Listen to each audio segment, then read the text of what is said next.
Na, na, na, na, na, na. Oh no, that didn't work. What was it meant to be? It was meant to be na, na, na, multi grifting. Ooh, ooh, ooh. We are live on three streams. Oh God, my ego is getting very excited. Whew. Might just need to put some shorts on. I'm a bit warm. 1 minute.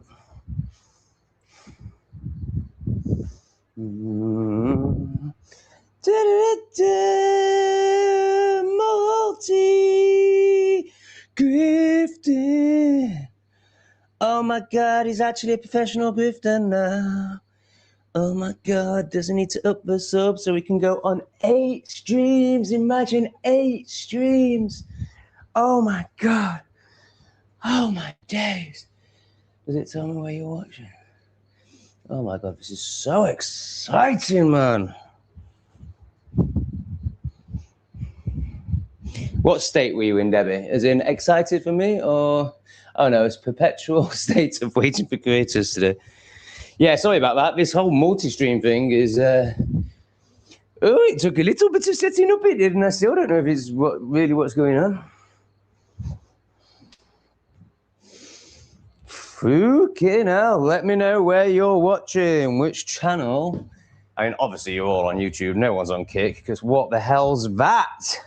It's for 14-year-old boys. I don't even know what it's for.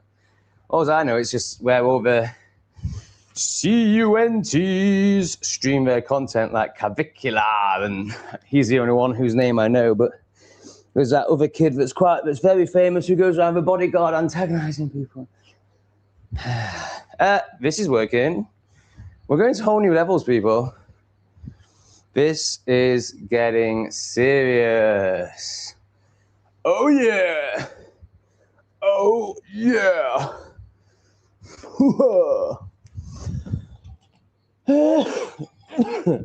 We're also going moderator crazy. We've got God moderating. We've got Debbie moderating. And I also made, Wickham Ways left a comment on my last video saying I've been a moderator on lots of channels, which I read as I would like to be a moderator on your channel. And Wickham Ways has been a huge supporter right from the off. So I just clicked moderator. I think I told her she might get a shock when she comes on stream and sees that she has the power to kill demons. I don't think I need coffee, do I? I'm well hyper. So it's just amazing. It's just amazing how little I valued myself. I was going to say we value ourselves and use it as a teaching for humanity, as a master god who I am. Taking a piss. Don't worry, people. Kind of. Not sure. Maybe. Yeah, it's amazing, the scarcity mindset. Oh, can you hear me? I mean, we better fucking be able to. No one's moaning. We'll go into that next. Yeah, this scarcity mindset, this, you know, I mean, first of all, so I hadn't even considered this multi-streaming thing. Like, I was aware of it, but I just hadn't considered it as a possibility. And then, so for me, it was like, is it worth paying 20 quid a month to not have a big effing duck in the top corner? And I was like, no, we'll have the duck. And you know what? It probably is worth it just for that in terms of credibility, not amongst you guys, obviously, like my core, but you know, to the average pleb that wanders across this stream. But they'll only get triggered anyway, so probably not. You know, I've watched Neil McCoy Ward streaming, and he says, like, I'm streaming to however many platforms, and yeah, for the sake of 20 quid a month, just have it on both of my YouTube channels. I mean, what about when Not Today Satan comes back, which is only, I think if I can, well, I won't say the exact date, but, you know, it's a week away. So worth it. Anyway, so let's just have a little look at this. Am I live on Kick? Oh, it says I'm off. Oh, hang on, what the hell is this? Oh my God, I think I'm oh my God, that's well. Oh my God, it's all green and shit. I'm used to red. What the hell is going on here, man? Oh my days, I'm live on Kick. Whoa, how does that even work? Let's just show you. Oh, this is so funny. Look at that. I'm live to all the 14-year-olds. Oh my giddy aunt. All right, let's get rid of that shit.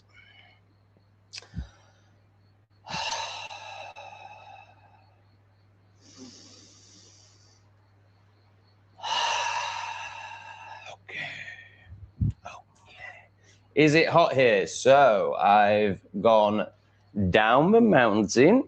So I've been living in Dalat for, I have no perception of time. I think 4.5 months, maybe 5 months, maybe 5.5 months. I'm not entirely sure. It's definitely not more than that. I'm so glad the mic's working. It just only started working. Every stuff's starting to flow again.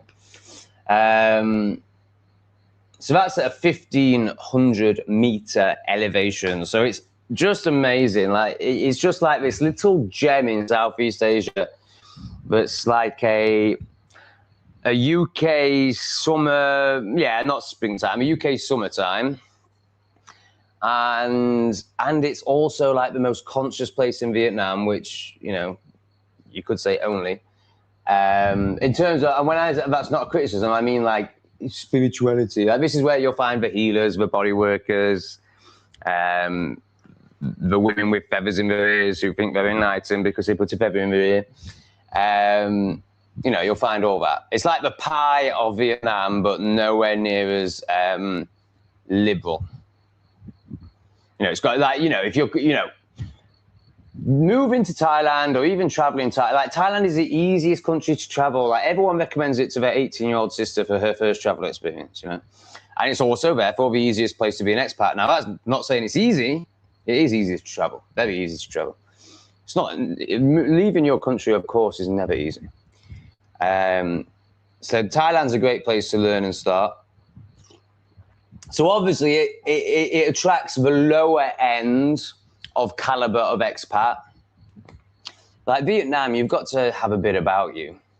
So even though this is like the pie of Vietnam, the spiritual place of Vietnam, from an expat point of view, I don't think many of the locals feel that way or even have that concept. But, you know, it's nothing like pie. It's not the liberal shit show that pie is.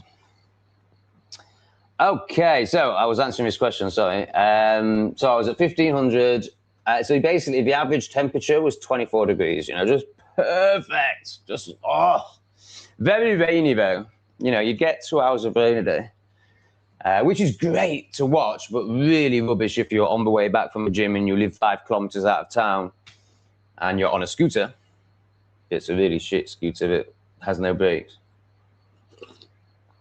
Oh, I am very much looking forward to getting rid of that scooter.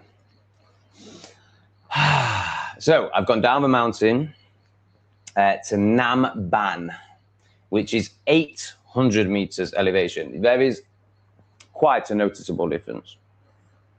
Yeah. I can't walk around in the day anymore.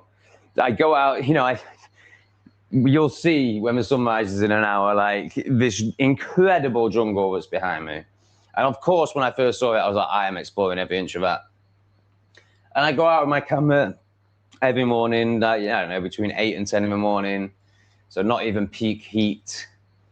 And I only stay out there for as long as it takes to record videos. And by the time, as you'll see, or you've just seen, if you've watched the 2 videos on Tom Greatorex today, in one of them, I think the haters one, yeah, I'm dripping by the end of it. Like my t-shirt's soaking right down to here and on the back. Like it's another level.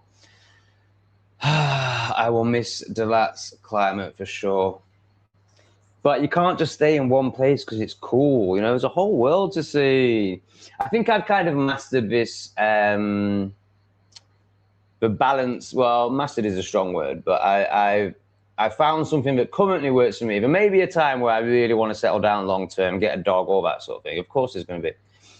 But I think this travel vlogging / living abroad thing, because what I'm not what I'm not, which I thought I was going to do at first, was like just keep moving. And I mean, I was addicted to YouTube, and my ego was completely addicted to it, and I was still trying to make it and all this stuff. So I just thought I'd be moving every 2 weeks or so. And then I kind of, you know, I realized by the time I got to San Cristobal that wasn't really feasible. But now I'm very much like, yeah, 3 months in each place. So still mixing it up. I still want to see the world. I still want to show you guys the world. I want to keep the content fresh. But to be honest, I've realized that I am the content and it isn't really what's around me. But of course, if what's around me keeps changing, that is going to be more interesting. So just because we're multi-grifting, guys, don't think that doesn't mean we need your contributions. So we are currently on both my YouTube channels and Kick. That's really cool. Really cool. So I feel like it's, I'm sort of like acclimatizing or declimatizing? Acclimatizing, I think. You know, I'm getting ready for where I'm going next, which is going to be hotter than this. So like from Delat to where I'm going next would be a big shock. So I've gone to like a sort of middle ground. That isn't actually why I did it. I'm just trying to sound clever. I did it because I wanted to see that jungle. I did it because I was fucking fed up of listening to city rats shouting with the doors open. Unbelievable. I can't, you know, when you see that content that I was filming, like, let's say 5 days ago. Whoa. Like, it's unbelievable. They don't shut the doors. Which is fine if you, well, it's not fine ever, in my opinion. But obviously, I'm from a different culture. You know, I get it. I get, you know, I see the beauty of it. I see that like they're super about community and they have their doors open for people to just walk in, which is wonderful. And as in the concept is wonderful. And I see it's wonderful for them. And if you live in a typical Vietnamese street or village, I totally understand it from their perspective. But when you've rented a house in the forest and none of your friends are there and there's Europeans all around you, like, what are you doing? Close your door. Ugh. And they shout. They come to the door and shout. And they had no concept of like whether they were inside or out. They had just had no concept of others, basically, in terms of noise. But you know, I was watching. I'm starting to get it. Just before I leave. I mean, I've totally fallen in love with it. Vietnam's amazing. Just amazing. Oh, it's so wonderful. I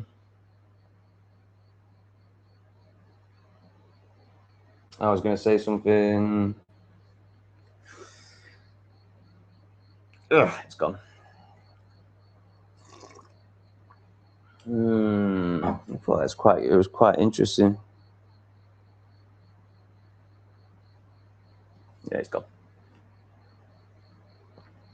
Yes, you can find him at Lee M Unlimited. Honestly, guys, I shared a video he did today.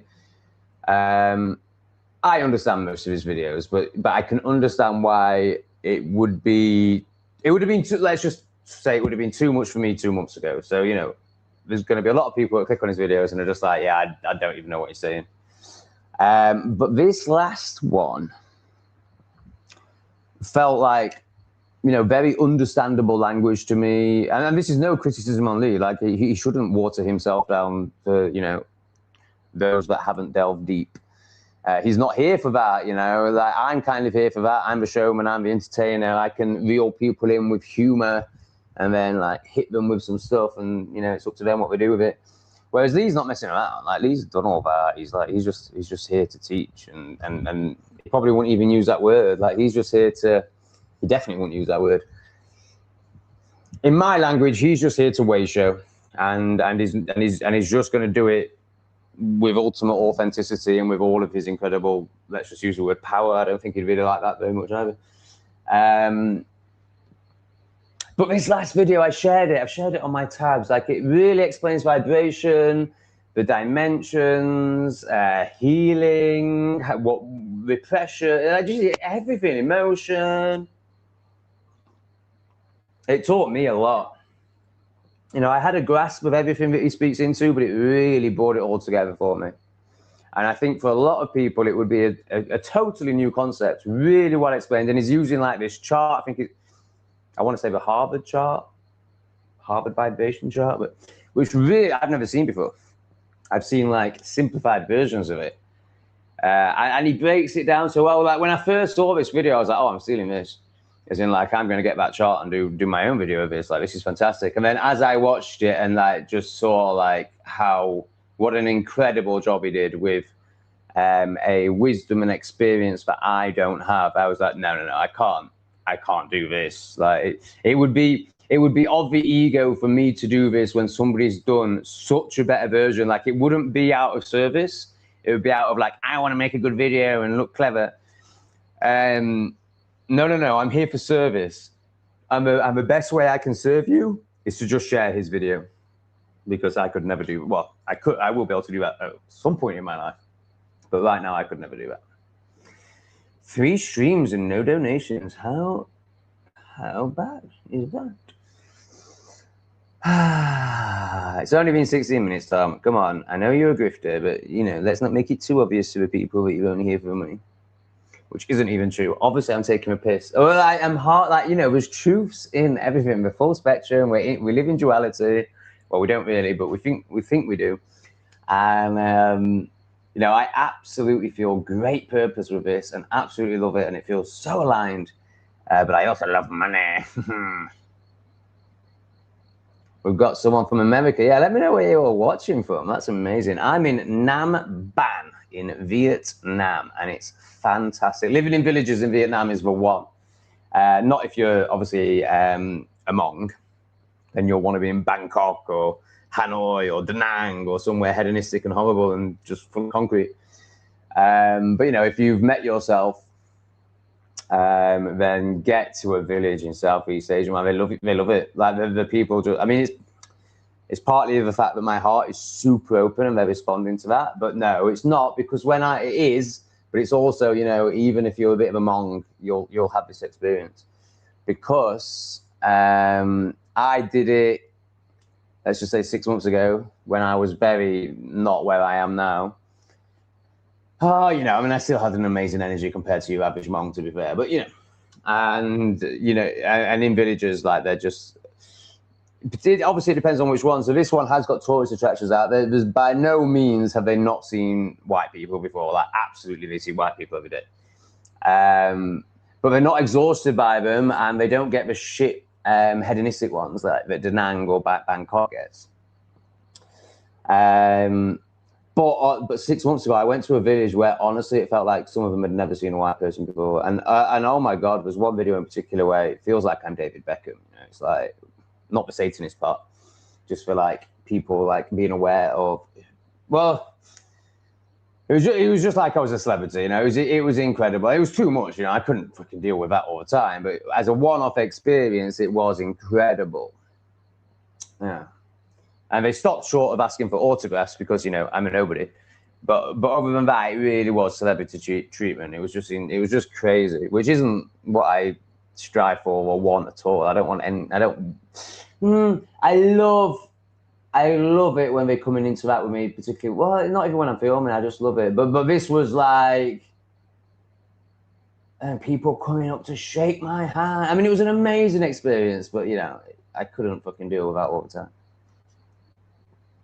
So please like the stream and let me know where you're watching. That's a good one. We've never done that before. Day's been good. Has day been good? Day's been good.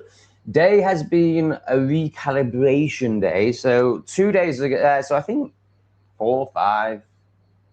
Oh, I haven't even released that video yet. And what happened to my English refugee video? I had my English refugee video scheduled for 5 p.m. and it didn't release. I don't get it. Why aren't we charging? Oh, shit. Sorry, guys. 1 minute. We're learning. One day, guess what? We'll get to the professional levels where I don't need to check if we're charging, and I'll have a desk. And I might even, I don't know what happened to the camera situation. I used to be able to hook my camera up. But anyway, the speaker's on. That's the main thing. I'm just delighted the speaker's on. So, I've just realized I released the wrong fucking videos today. I've got a video that I recorded 2 days sober, where I say I'm 2 days sober, whereas now I'm like 6 days, so that's crap. Anyway, that will be released tomorrow. And so obviously that's been a huge recalibration. And what happens when I'm smoking? So this is green herbs. I stay up late, you know. I mean, I go to bed anytime between 11 and 2, and I just watch crap. You know, that's what it makes me do. Well, that's the energy it invites me into. And then obviously linked to that is lying in as long as possible, getting up at 10 a.m. Yeah, basically just like living in the darkness. So on day 3 of not smoking and also moving here, which means I can choose when I go to bed, I can choose when I wake up. I'm not dictated to by neighbors. I'm not dictated to by city rats with the doors open, screaming and shouting, knowing that they're going to get up at 6 in the morning. Shout and just start shouting and screaming with no self-awareness whatsoever. And basically in all of my previous accommodation, I've had builders and they start at 7:38 in the morning and they go on sometime. I mean, I've had them go on till 12 at night before, just unbelievable. And they stay on site and like, it's just a fucking nightmare. So I basically, you know, I mean, I was like, when I was in the concrete bunker, it was, you know, I had to go to bed with screens on and my own noise to cover up their noise. And then I'd get woken up in the morning. It was just hell. I remember the last place was a lot better than that, but there was still elements of it or major elements of it. But this is the first place where if I want to go to bed at 8 p.m., I can go to bed at 8 p.m. And so that's an absolute game changer. So 2 days ago, I worked out that evenings are pointless if you are sober. And daytimes are amazing. You know, it's not that evenings are awful. It's just that they're way less fun than the day. Like when the light's shining and you can go in the jungle, or if it's too hot, at least look at the jungle, or go out and interact with the locals, which is always absolutely hilarious. So honestly, man, I'm going to release a video in the next 2 days on Tom Greatorex that shows quite a few clips from like 2 days ago on English Refugee, which obviously hasn't been shown yet and won't be for 4 weeks. It was unbelievable. I mean, it's just a total reflection of my heart popping open and what I've just said about villagers in Vietnam. Like, just beautiful people, like coming up to me like, Xin Cha. Not in that same vibe as what I just described, that celebrity vibe, just in love, just in honouring, just in pride of their country and delighted that someone is here to see it. Not that, you know, they get lots of people here to see it, and not that I'm anything special to them. But yeah, they're so patriotic and so proud of where they live. It's like, you know, coming from the West where we've been completely indoctrinated to hate ourselves, our culture, our people, our history, even though it's the best history in the world, you know, it's certainly up there in the modern world. And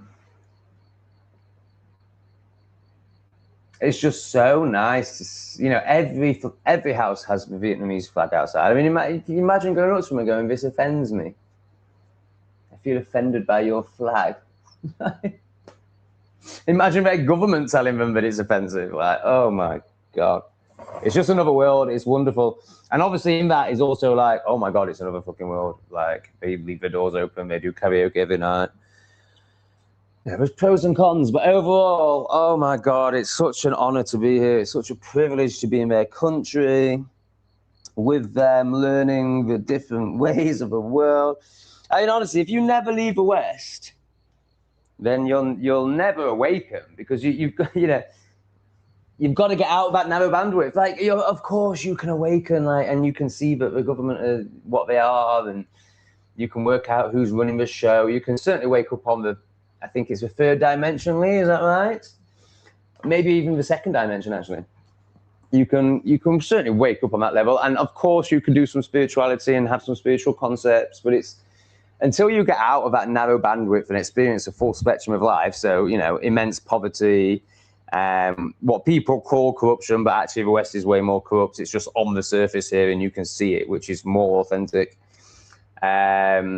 Street food, and then, you know, 5-star luxury. It's all here. It's all here. And then, like, just the roads is the best example. Like, you just think of it, and of course, and if you're thinking, well, the roads are safe in the UK, then you're in the narrow bandwidth. And yeah, yes, that's true. It's not that it's not true, but if you're wanting to become, let's just use the word enlightened, you're not seeking safety. You're a risk taker. You want to see the full spectrum of everything. So even just the roads are completely alive here. Like I remember when I was 20 and I went to Thailand for the first time, and first time I saw a tuk-tuk and I just like screamed with excitement. And then the first time you see 4 people on a bike and like, yes, it's mental. Yes, it's not very safe. But it's only in the risk taking, you know, it's all a spectrum.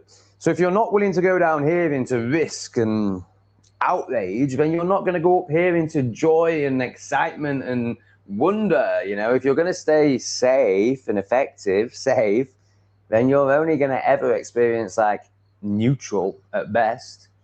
You know, I mean, 99% of, I was going to say people in the world, but it's not like these people aren't. Like some of them are for sure. And the younger generations are definitely becoming more westernized and turning into zombies, which is really sad to see. But, you know, 99% of people in the West are, if you watch Lee's video, you'll understand they're at best vibrating at neutral. At best.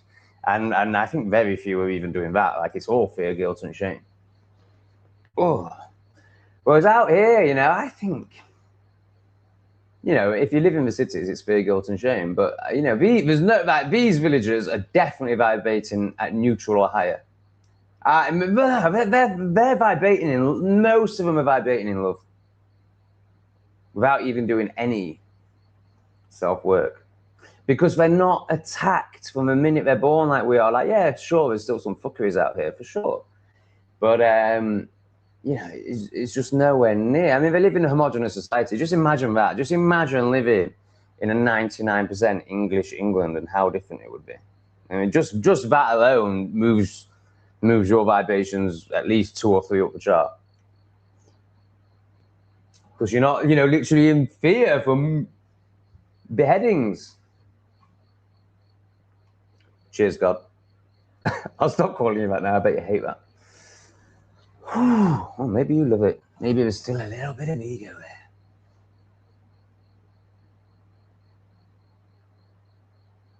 Oh, Debbie's having a moan. Fucking hell, look at her. She's still revealing the shadow, the entitlement, the expectation, the lack of understanding of what goes on the other side.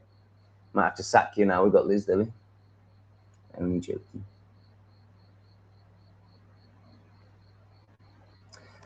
As in, do you have to pay for Kick? No, I don't think so. But you're not interested in Kick, Zoe. I don't know anything about it. Raymond's on there. That's the only reason I think to be on Kick. I think you'd really like Raymond if you don't know him. He's very funny, very real. You know, he doesn't talk about anything deep. He just talks about how much you know, how depressed he is and how much he hates women and how much women dismiss him because he is ugly. I can't see any reason why you would want to be on Kick other than Raymond. Like, other than that, I'm pretty sure it's just 14-year-olds and dickheads like Cavicula. But it's obviously an asset for the Them Every Time Club. Yeah, I think so. I don't even know what Omegle is, but yeah, I really don't think you're interested in it. So I'm not interested in it. I mean, I love Raymond. You know, Raymond, I was watching Raymond every day when I mean, it was partly because I was smoking and sitting up all night. But would I watch him now? I would definitely still watch him now. I'd have him on in the background during the day while I was doing something for sure. And you know, I love Raymond, and I haven't watched him since he went to Kick. You know, because it's and just the look of it, like.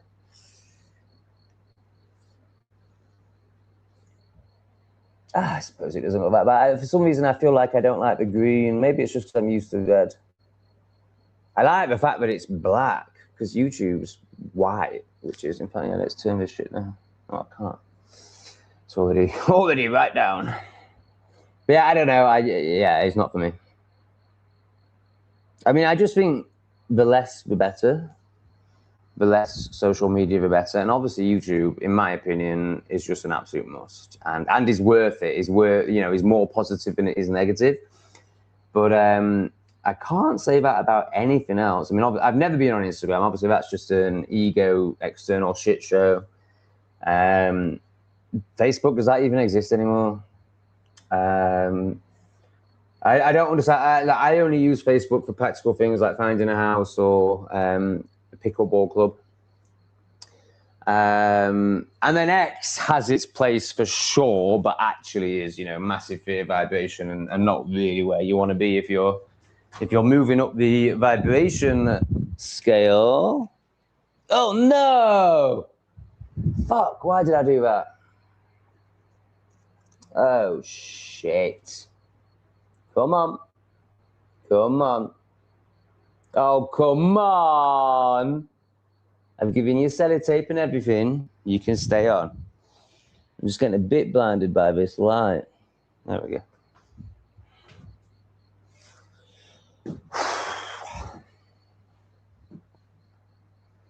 No. This is the new way. We go to bed at 8 p.m. and we aim, like 3 p.m. would be ideal. Sorry, 3 a.m. would be ideal because then it's 9 p.m. your time, which isn't ideal for live stream. I think 7 or 8 is ideal. But obviously my sleep is more important. So I would really like that because then I'm getting 7 hours sleep. But I don't. And because I'm recalibrating at the moment, it seems to be, I must have been asleep by, what time were we texting, Debbie? I reckon I was asleep by 7:30. I think I've had 5 hours sleep tonight. So it's, you know, really, unless I'm getting 6 hours sleep, I'm not happy with that. But it is what it is, and I just accept it. So yeah, my new strategy for life is to go to sleep early because the evenings suck. Wake up at this sort of time or hopefully a bit later, do a live stream, and by the time the live stream's over, the sun is up and it's magical. Yes. Now you said something in your last comment, and I asked you what. I think it might have been where you are actually. It's not that interesting, but you were saying like it's 130 quid a night here, and then I think there was something else. And basically, so I only see new comments. I don't, you know, there's only so much you can respond to. So I shouldn't really admit this because people will just stop responding to anything I say. But you know, I don't see responses to my comments. If that makes sense. It should make sense unless you're a dum-dum. Which, you know. Where's Sophie? Where's Rachel? So over here, I think it's 2 a.m. or something like that. Really bad, man, really bad. I really hope it's just one, but I know they spread. Oh, yeah, so I've accepted it is to the Veruca and the operation didn't work. It's just a nightmare. You know, in Thailand, there's plenty of top quality podiatrists that are exactly just as good as you would get anywhere else. Probably better, actually. In Vietnam, you have to go into hell to get a quality of treatment like that. So you have to go to, you know, the massive cities, which are either Hanoi, which is way up north, so that's not an option. And actually, yeah, well, I would hate it now. You know, I was so low vibrational when I went. And or Ho Chi Minh, which I've just avoided like the plague. You know, I've traveled through the south of Vietnam, and I've never ever stopped in Ho Chi Minh. Like I hate all cities. And then when you add the Vietnamese factor, which is amazing from afar, but you do not want to be sleeping next to it. So Ho Chi Minh, wow, I just can't even find the motivation, even though I can barely walk right now. The idea of spending a single night in Ho Chi Minh just fills me with absolute dread. Thailand was not so sure it is still or becoming much harder. They are changing their system, collapsing it. Yes, but in terms of the beaten path, them being used to tourists, loads of other tourists around, like you can make friends in hostels so easy. You could, you know, not that I would ever recommend this, but you could easily travel Thailand and never even speak to a Thai person. I mean, not quite, but you know, there's so many tourists around. I remember when I was 18, it just amazes me. Oh, maybe 20. Yeah, Africa was 18. I was 20. Came out here for 2 weeks and did, oh my God, did Hong Kong, Laos, Cambodia, and Thailand. Yeah, obviously didn't see any of it. Just spent the whole time traveling. Just absolutely ridiculous. But this is what you do when you're young and stupid. And also, it comes from fear mindset. It comes from like not believing you'll ever travel again, like being a zombie and thinking that you're going to work all your life. Like, even though at that age I was making the best part of 100 grand a year selling green herbs, and I knew I wasn't going to be a zombie, but I guess I was just conditioned. Like, that's just how people travel, because most people do it when they're 18 and then never do it again. So they want to see as much as the world, and obviously they don't see any of it because they just fucking spend the whole time on airplanes and buses. So yeah, I did that, and it was just exhausting. It was awful. It wasn't awful. I was 20 and had loads of energy. It was great, but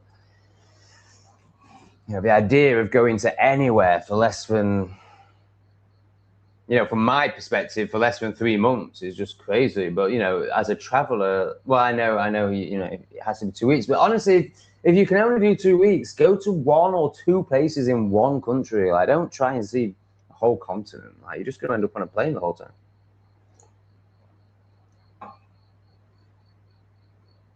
Getting good at it. Oh yeah, actually, I am. I've got 3. The grift is on. Rich Heskey, I de-blocked you today. So something like Alex Bossman was on the last live and he said, "Can you unblock me from English Refugee?" And I was like, "Yeah, sure. I don't know why you were blocked. I don't know who you are. Let's give you a second chance." So I went in looking for him and he wasn't even blocked. I don't know what he's fucking on about. But I saw that you were. So apologies for that, because you've been a member and all sorts. In fact, speaking of which, so yeah, sorry that you've been. I think this is English Refugee. But anyway, you're now free to comment on whatever you wish. Speaking of membership, so Rick Heskey was a Not Today Satan member before I had to take it down. We've just got a new member. Welcome to the club. So what are you a member of? It doesn't tell me which channel. Are you a member of? Presumably not Kick. What is going on Kick? Let's see. Is anyone even watching? Let me add it to the screen so you guys can see as well. But I'll click on it here. I think it says 1 person's watching, or is that 24? I don't know. I have no idea what is going on with Kick. But it's a bit of fun, isn't it? Now, there's something my ego absolutely loves. Oh my God, this is amazing. So, I was on Facebook when I owned the community center, and I thought I'd lost that profile. I can't quite remember what happened, but basically I'd lost that profile. And today when I was setting up the multi-stream thing, I set up Facebook first because I didn't even think about 2 YouTube channels. I was just thinking about platforms. So I was like, well, okay, we'll do YouTube, we'll do Kick, and then X or Facebook. It was going to be X, but then I found out you had to pay £4 a month. Again, scarcity mindset, like, so worth it, so worth it. From a YouTube getting out there point of view, so worth it. But there's still a lot of scarcity there, I guess. So then I thought, oh, Facebook. And then when I plugged it in, my old Facebook came up where all these old people, the last time they saw me was like as this business failure. So obviously my ego is just like, oh, wow, all these people are going to see that I'm a big badass grifter now. But truly, like, see the person I've become, which is something I'm very proud of. And so my ego was just absolutely loving that. Like the idea of all these people from the English New Age scene seeing, what I've become and that I'm not a failure. So this is very much of the ego. I can totally identify that. And I was loving it. But then I realized, oh, hang on, you've got 2 YouTube channels. And obviously they need to be priority. So then I was like, okay, do we satisfy the ego and go onto Facebook? Or do we try Kick? Because it's learning something new. It's, Raymond raves about it. He thinks it's brilliant. Not as a platform. I don't think he sits and watches Kick. As a content creator, he thinks it's great. So that's the decision I made. So I feel that was a decision of the higher self. So thank you for joining us. Let me know which channel you have joined. Hopefully it's Tom Greatrex, because that would be my first ever Tom Greatrex member. Because I had the membership turned off until someone pointed it out yesterday. I didn't know. I thought it was on. And thank you so much. And this really does, like, it motivates me. I can't deny it. Like, it absolutely motivates me, and it makes it better. If we get early donations, it puts me in a good space, and the live is definitely going to be better. Thank you so much, Cheshire Cat. I really appreciate it.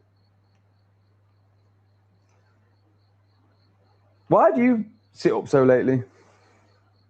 Lee lives in Southeast Asia as well.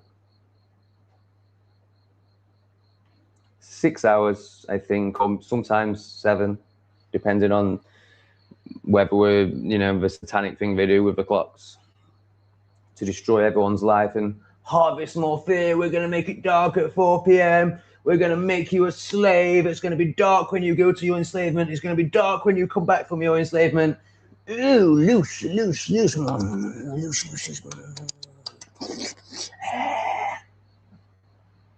That's the world you're living in, people. I don't know if you've realized it yet.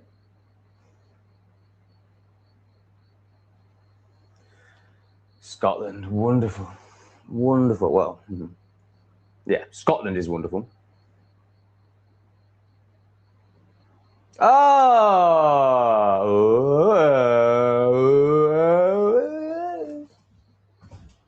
Oh, bugger me.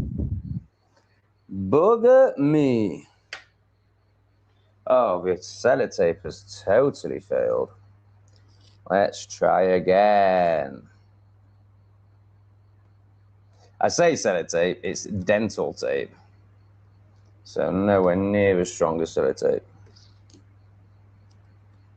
All right, I think that's a whole new level of attachment. I think we're going to be good, people. And we're not going to have that horrible big C, low vibration. Honestly, that shit gives you the big C, without a doubt. Obviously, I'm only joking, YouTube. Always trust your doctors, and they will tell you LED light is safe because they're so well trained. They study nutrition. Is it 5 years at uni, or 6 or 7 or 8 or something ridiculous? And they study nutrition for half a day. Because obviously it's not about nutrition, it's just about pills.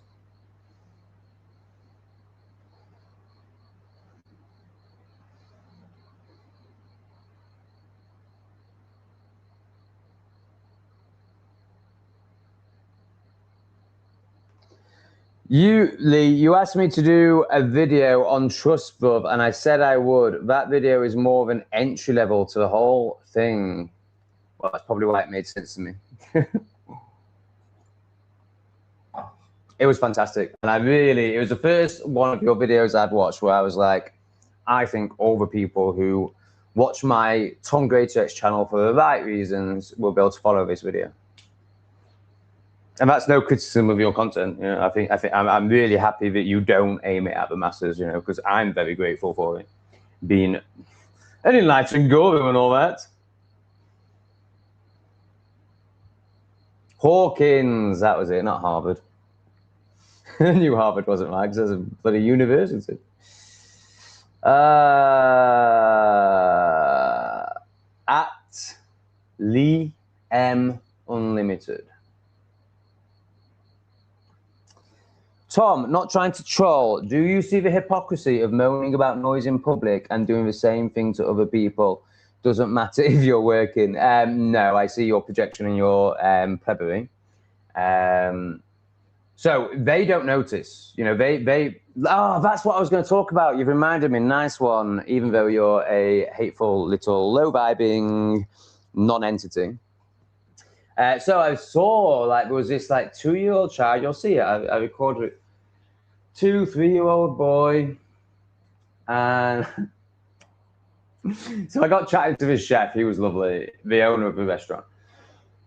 And he thought he would treat me to some bin pop. So I pretended, I appreciated it. And his son was right next to the speaker and on his phone, and he was actually listening to English. And he didn't even, there was no, he had 2 noises, but it's just so normal for them.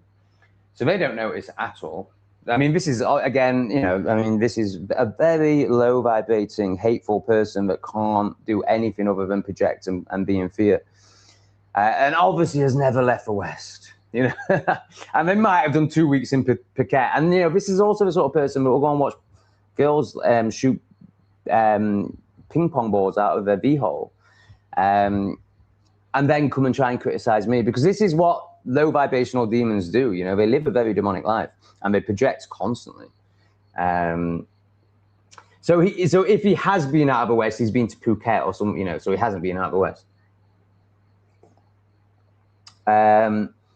It's very different vibration. So I'm taking a very short clip. Like if I'm on a plane or a coach, you know, it's 10, maybe 30 seconds. And they're sitting there like a zombie, scrolling on their phone, shorts, music, laughter, for everyone to hear. I mean, the fact that this is as low intelligence as comparing an expat that pays for visas and pays for his hotels and pays his own way, and if he breaks any laws, goes to jail and gets deported, to the bioweapons. Like that is the level. But then you probably, you know, you're probably like, yeah, it's the same. So you're just an absolute mongtard. So Debbie, this is the perfect example. Like we allow this because whilst I can see through, so this is like the intellectual mongtard.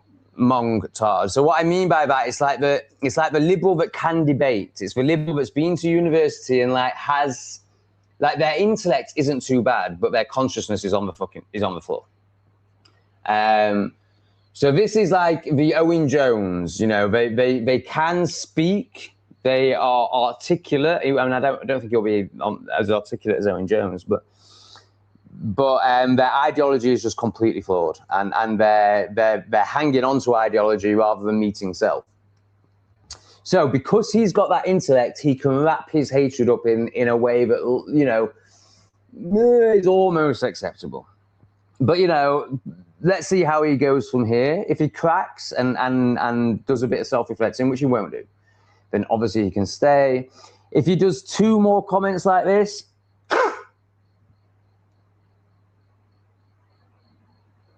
good day.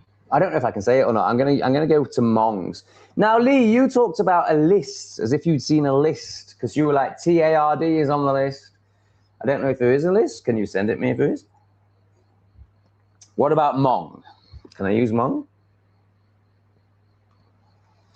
A guy I went to school with lived in Da Nang for years, met and had a baby with a beautiful local, split up, came home, and ended up gay.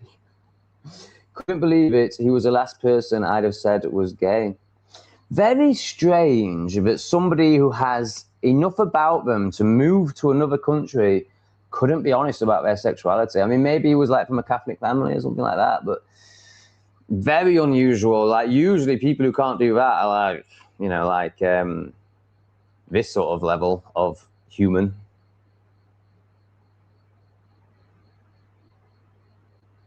I think you can. I'm sure you can. Oh my God, someone's commented on Kick.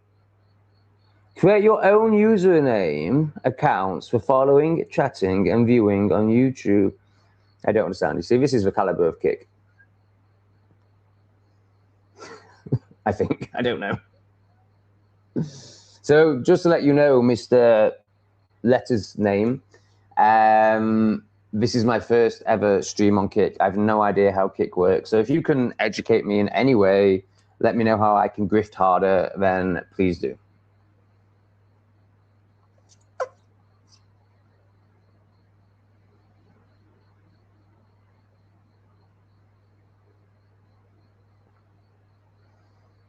Just put this wonderful person on.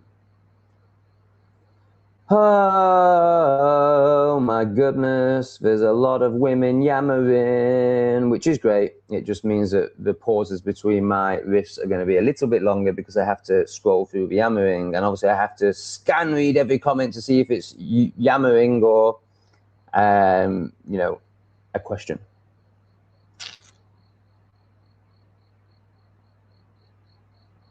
I feel like that could be true.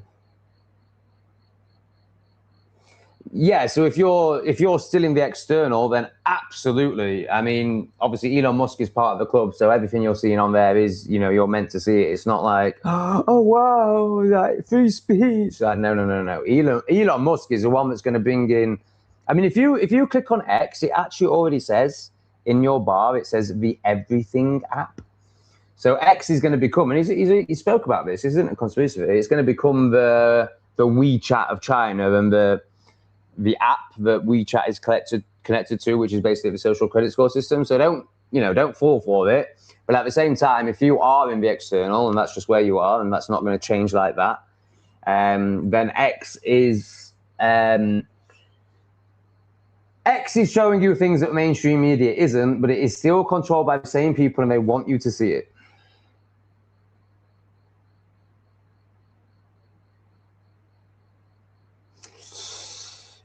Right, okay. Yeah, because on my phone it is. Oh my God, that would make so much difference. How do I do that, Lee? Tell me right now. How do I do that? Is that a computer thing? That's a computer thing, isn't it? Sorry, guys, but I'm just going to have to try and work this out. I think that's turn on dark mode. Oh my God, this could change my life. Oh my God, please, please, please work. Please work. Please work. Has that just worked? No. So it's something you do in your settings, right, Lee? Oh my God, this would be so good. If I could turn my screen from white to black, I would just setting windows, show accent color. Oh my God, I hate this shit so much. I really, when I used to do the whole love addiction thing, what people call like partners, boyfriends, or girlfriends, it's love addiction in this current society. Oh, please. Settings is only available in Windows dark mode. Oh, let's just try clicking that and see if it does anything. No. Choose your mode, light or dark. My life just changed. Oh, but then fucking StreamYard, it's StreamYard. So everything around StreamYard has gone dark, but StreamYard is still white. That is amazing. It's still much better, but it's not really. But in general, that's great. I was saying something, but it's gone.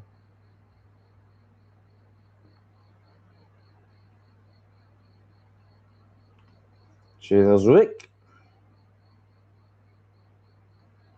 Yeah, so I'm pretty sure my YouTube is dark, actually. I think it's just StreamYard.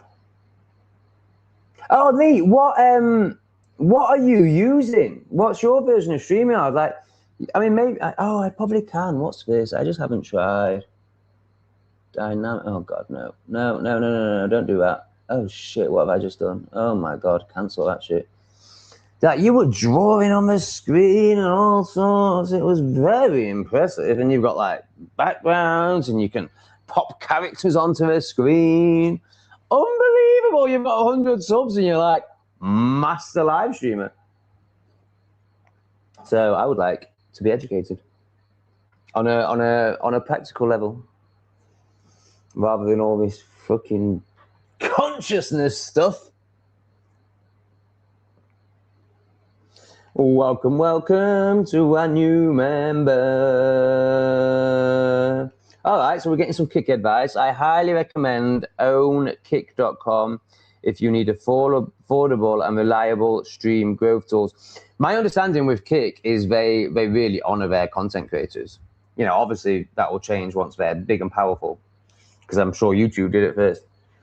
So they give you 95% of the income. I have no idea how you get income.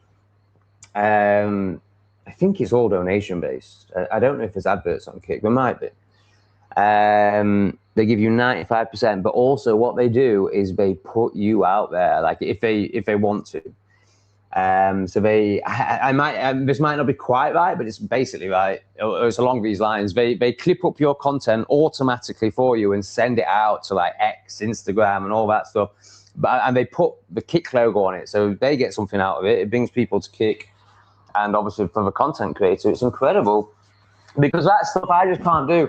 I'm very aware that my content is very clippable. It's very, some of the clips would definitely go viral if I was doing shorts and Instagram and X and short form content. Like, of course, my channels would be much better, but you've got to, I've got this much energy that I can put into content creation, and I feel like it's basically all used up with what I do. And to try and do that, which obviously would be off the ego, You know, I spent a long time sort of kicking myself for not doing it, and then recently I realised that, like, oh no, it's not worth the energy you would have to put in terms of the impact on your life, and in terms of like taking you out of presence, and then just getting bombarded. Not that I would respond to comments on Instagram or X or anything like that, but you know, and then you're really putting yourself out there to the demons and all that. Like it's just a whole nother level of energetic. I don't know quite what word to use. Lee, what word should I use? It's a whole nother level of opening up your energetic portal to the world, and obviously the world is screwed. And while the demons don't bother me at all, or very little, you know, it's a whole nother. I mean, especially if you're going to go on stuff like Instagram, where it's just like pleb central, like and Facebook. Presumably X will. In fact, X is a hellhole. Like, you know, no one comments nicely on X. You know, it's just utter hatred on X. And you know, I'm guilty of that too. Like, it's designed for that. I'm not anymore. I don't even look at X anymore. But when, you know, I would find myself like, you know, you can't not. Like, it's so designed to put you in hatred. Oh, here he is. This is a good one. Okay, it's not aimed at me and is out of context, but this guy's great. All right, so my understanding is that none of this stuff works. You know, when I went for my surgery, so I had two. I had the mother and the one I've got now, which came from the mother. And he was like, you know, if you get them early, that stuff, give it a try. But he was like, where you're at, which is basically complete avoidance, like you've ignored it for 3 years. You know, this verruca thing has possibly been going on the best part of a decade, actually. Like the mother I had for years. You know, basically, I only go to a medical professional when I can't walk anymore. And I am learning. You know, once I get rid of this one, the minute I see anything, I will be straight to a pharmacy.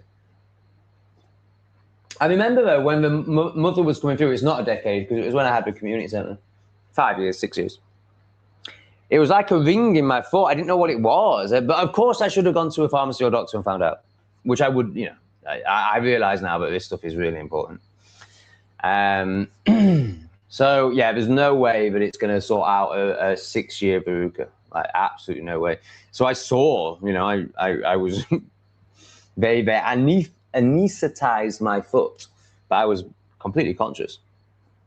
So I saw the operation, and, you know, it's maybe not quite a centimetre, but, you know, they basically had to go in a centimetre, and he showed me the root. He obviously didn't get all of the fucking root. You know, it was quite a thing. And that still didn't work on one of them. So there's no way that any pharmaceutical over-the-counter stuff is going to work.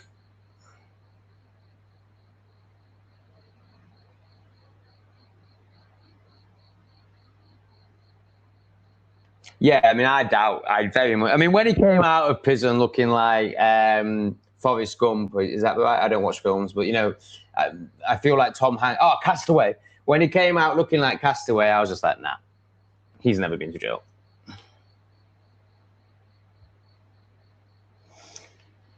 Cheers, man. I feel like you could be new. Are you new? I mean, I would be very surprised if this is the first time you see me and you've joined the membership straight away. But yeah. All right, so we've got an answer to the question. Members come up in green. That's great. You're my kind of guy. Fantastic. You know, it's all vibration, as Lee explains perfectly. Like, when you're in fear, guilt, and shame, you live in the city, because that vibrates fear, guilt, and shame. And then when you get to neutral or maybe peace, you start seeking nature. Why are you so obsessed with Cambodia, and why do you ask that in every single stream? Definitely a demon of some sort.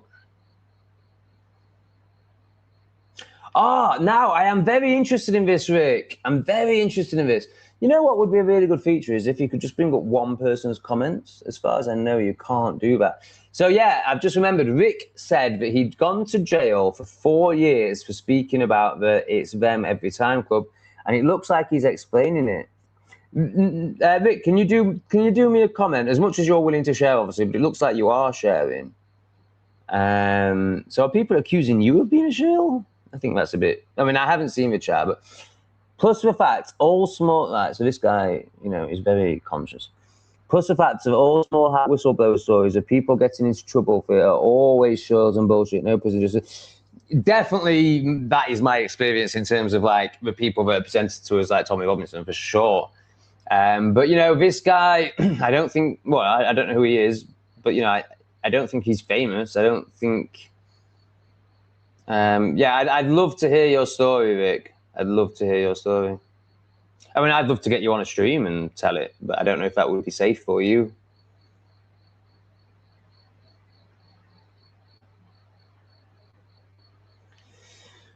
Posted for, but he's in quotation marks. Anti-them videos that garnered over 5.5 million views. I don't know if you're quoting what he said or if you're confirming that you've seen that he's done this. So he's it might just be because he's a member, but I feel like this guy's a jerk. But then I also appreciate what you're saying about the whole, are people really going to jail? Lucy Connolly, you know, I'm pretty sure she's a psyop. But then why would they not just use real people? Like, they don't care. Like, I don't know. I don't quite know where I am with this one. Oh, posture.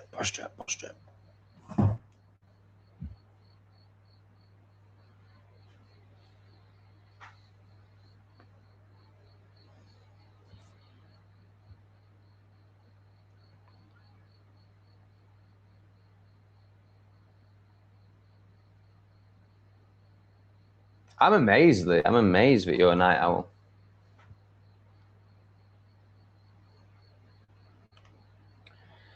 You should be able to create special channel emojis for members. Not sure how it all works. I'm on YouTube. Have you just joined Tom Greater X or English Refugee?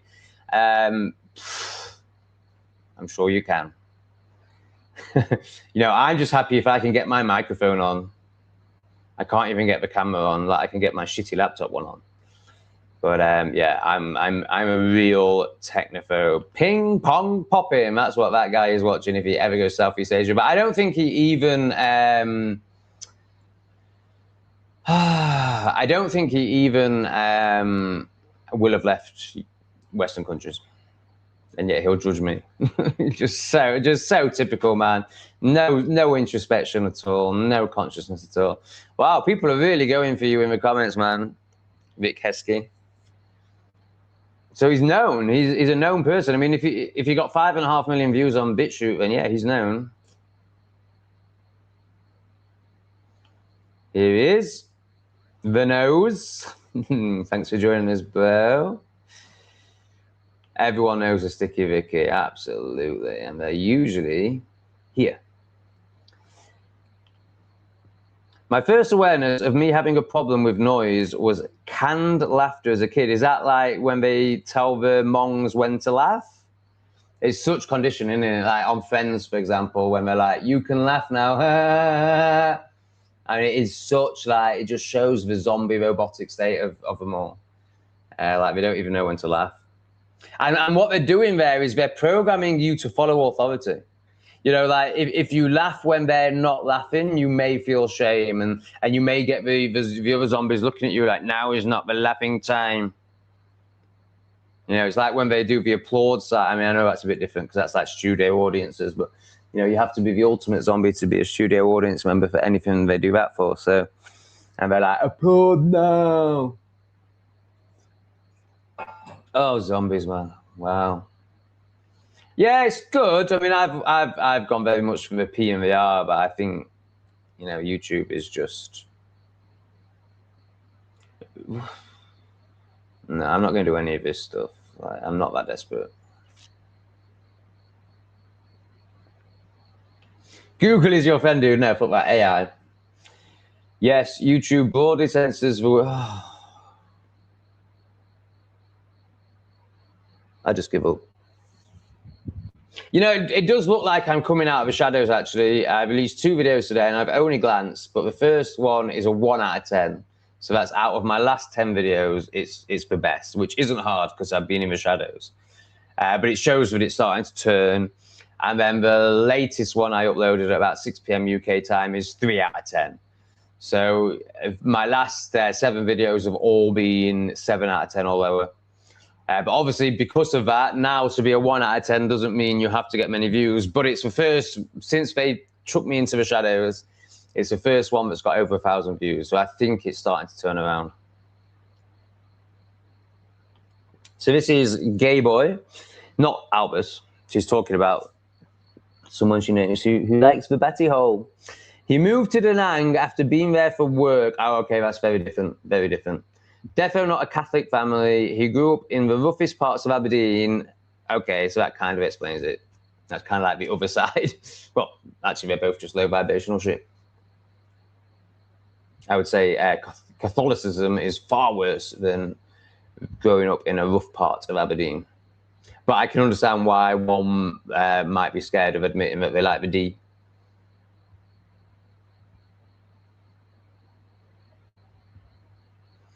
Anyone, you know, when I used to go on X, and very rarely would you ever see this, but you know, every now and again, someone would share a screenshot that they'd taken, and it was in light mode, you know, and obviously they were libtard, totally desensitized, disconnected, you know, being told we live on a spinning ball, so all their senses have been switched off because they've learnt. Well, but how can you trust your senses if you believe you're upside down and hurtling through space on a spinning ball?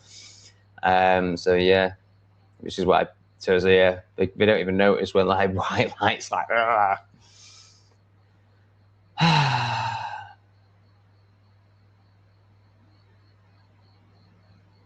Well, you could just use your nostrils, couldn't you, mate? Boop, boop, boop. Right, StreamYard has dark mode too. Do you use StreamYard? What's this? Size, font. Oh, that's for chat. Maybe it's something I need to do before I go live. I don't really see. Oh, there's the settings button. Oh my God! Oh yes, Lee. I just want to suck you off. I don't really. What? Oh my God! Oh, fuck me! I need to do a little celebration dance. Oh.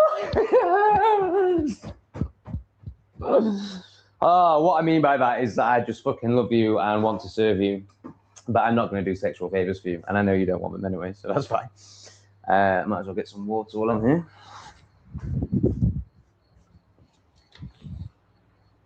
Oh my God, that is so good. Oh, look at that. Of course it has dark mode. Why am I such a technophobe? Why am I so scared of just clicking on settings? Oh yeah, I don't think I finished off what I was saying. So when I used to be a love addict and have partners and crazy shit like that, I would always choose one that was very good with technology. So this is why I'm such a technophobe, because oh my God, that's so good.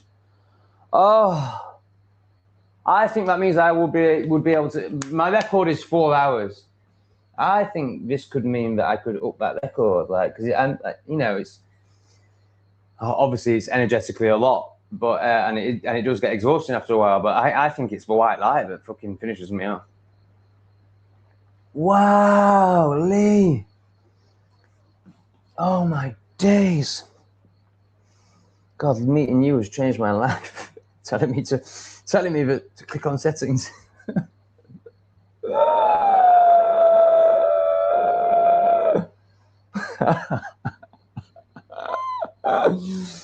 Yeah, you've not been to Phuket. They'll do out for £1. Actually, it's probably more like £5 now. They're upping their game. Especially now the Indians are there. They're like, I am not dealing with you for a £5. You're 8. So there was a major problem with Indians. Like, so they suddenly let a load of Indians in, and the Thai women were just like, whoa, we've never encountered this before. You know, they're going up to these bar girls, you know, prostitutes. Not, you know, it's a bit different, but it's not really.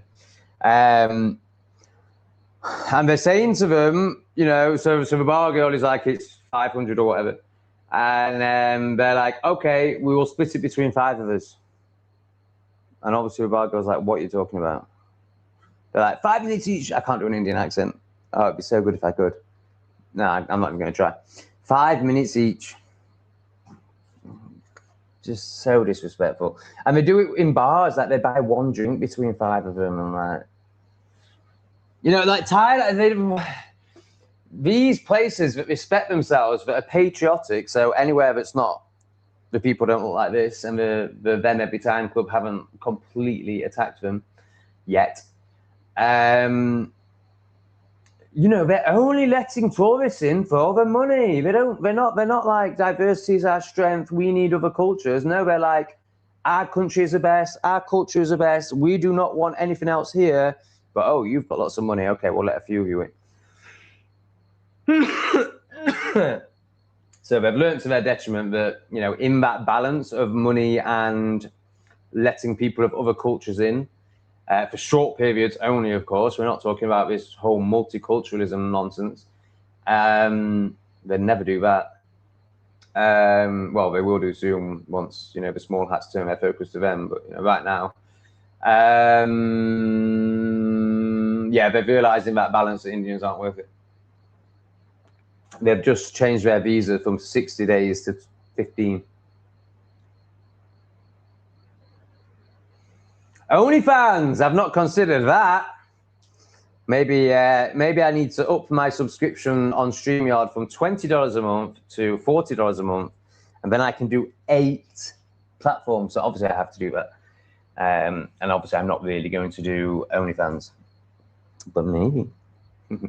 I don't think I could stream on OnlyFans on YouTube at the same time and do what OnlyFans people are expecting me to do. I don't think YouTube would like it very much. Oh, here he is. That's Mom. Oh my God, he's lived in Asia. How are you so awful? Ah, he shares a similar outlook. So why are you so retarded? Yeah, wow. Wow. So you're honestly, yeah, okay, so vloggers making noise, totally with you. But you're honestly trying to compare it to a zombie watching shorts for hours on public transport. Like, can you just acknowledge that you are trying to be hateful and you know, it doesn't make sense. You can't correlate those two things. Like, yeah, you can complain about vloggers and I'll totally accept that. No problem. But don't compare me to a zombie watching shorts for hours when I'm doing a 10 to 30 second clip. Like, please take some accountability for yourself. I don't give a, you know, you mean nothing to me. I can erase you with 1 click of a button. You mean nothing to me. I'm trying to help you take some accountability, become conscious. And having similar worldviews to me on a 2-dimensional or 3-dimensional, I forget which one it is, level, is not being conscious. It's not being an utter idiot. Is that really what we're being reduced to? Here she is, grifting on 3 channels. Are you proud of me, Sophie? Are you proud of me? Proud of your imaginary partner. This guy gets better every chat.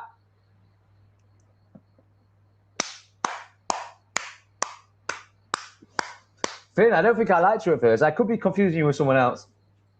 Did I call you Token originally? Or was that someone else? Oh, bless her. I mean, she is good at taking it, isn't she? She's very good at taking it, which I don't know if that's a good thing or not. Like, clearly there's very little self-respect. I was actually chatting to Debbie about you today, Sophie, and she was like, if you spoke to me like that, I would be off straight away. So I think it's a self-respect issue. But anyway, it's funny. I tried to get rid of her for 6 months, and she just hung around like a bad fanny fart. So now I've just embraced it and developed a bit of affection for her and respect for her. You know, it's hard to say, like, you know, to not get triggered is very commendable. To not get offended is very commendable. But is it just coming from utter, you know, desperation and love addiction? You know, there's definitely going to be, oh gosh, can we pop this spot? Go on, pop. Oh, almost.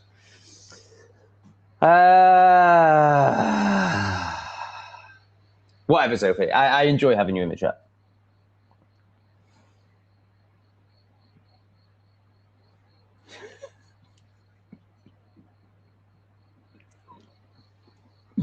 So I don't think there's much sparkling going on. But yeah, I like her.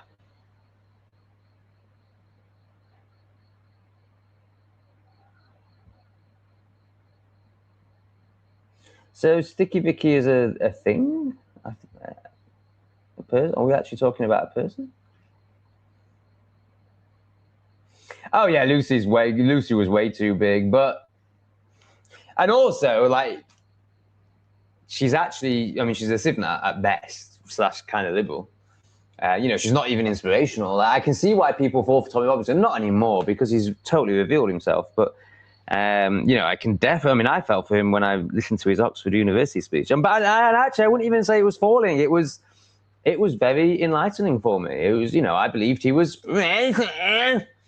And then I listened to his Oxford speech, and I was like, oh right, this guy's speaking from experience and has identified a serious issue. So, you know, he was a part of my journey for sure, but, you know, you've got to move on from these gatekeepers. Cheers, Bo. Didn't need it, but I appreciate it. Now, I've moved down the mountain to a place called Namban. 2 words, Namban. Gorgeous. Little village in the jungle. Oh, God, my posture, man. I should keep an eye on my phone because Lee and Debbie send me important shit related to the stream. I'm not just obviously just going to text. I'm not just going to text my mum while I'm live streaming. Hi, Mum, I'm live. OBS, oh yeah, I've heard about this. Stream your dark mode, we've done that. We'll show you. Yeah, okay, great. Thanks, Lee. I'm really glad, you know, the old Tom, the Thai-toss Yorkshireman, it's actually nothing to do with being Yorkshireman.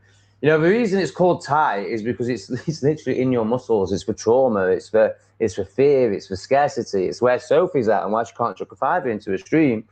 Oh yeah, shit. Why have I still got this? I can't see if people are donating. What's going on? Oh, let's try that. Oh my God. What do you reckon to that? Now that I'm a paying payer, I can do that shit. Yeah, all right, nice, whatever. Do you think that's better? I think that's probably better.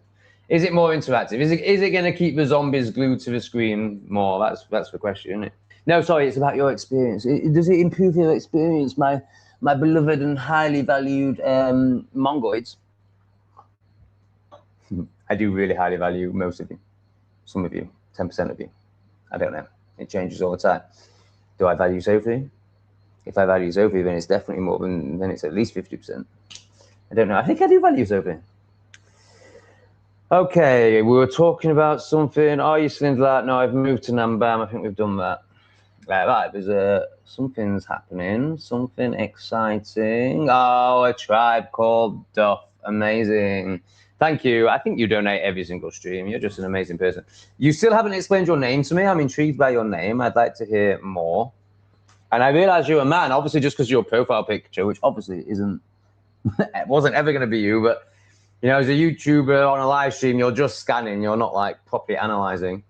You know, I mean, Finn, that clearly wasn't him. But anyway, so obviously I just assumed you were female just because I saw a female face. But I now know you're male. I would like to know why you're called a tribe called Duff. I think it's interesting. It's an interesting, unique name, and it obviously means something to you.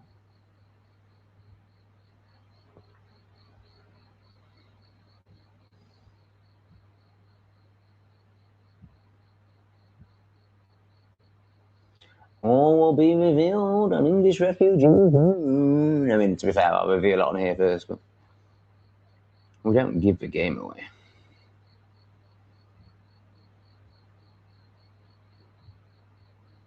What's ASMR? My understanding of that is like women whispering into your ear so you fall asleep. In a intimate, and by that I mean like the word beginning with S. Context. No, maybe more intimate actually, but obviously, it's lonely men are listening to it, which is understandable because women are just, men now and horrendous. But you're saying Reiki ones, so yeah, speak a bit more about that, please.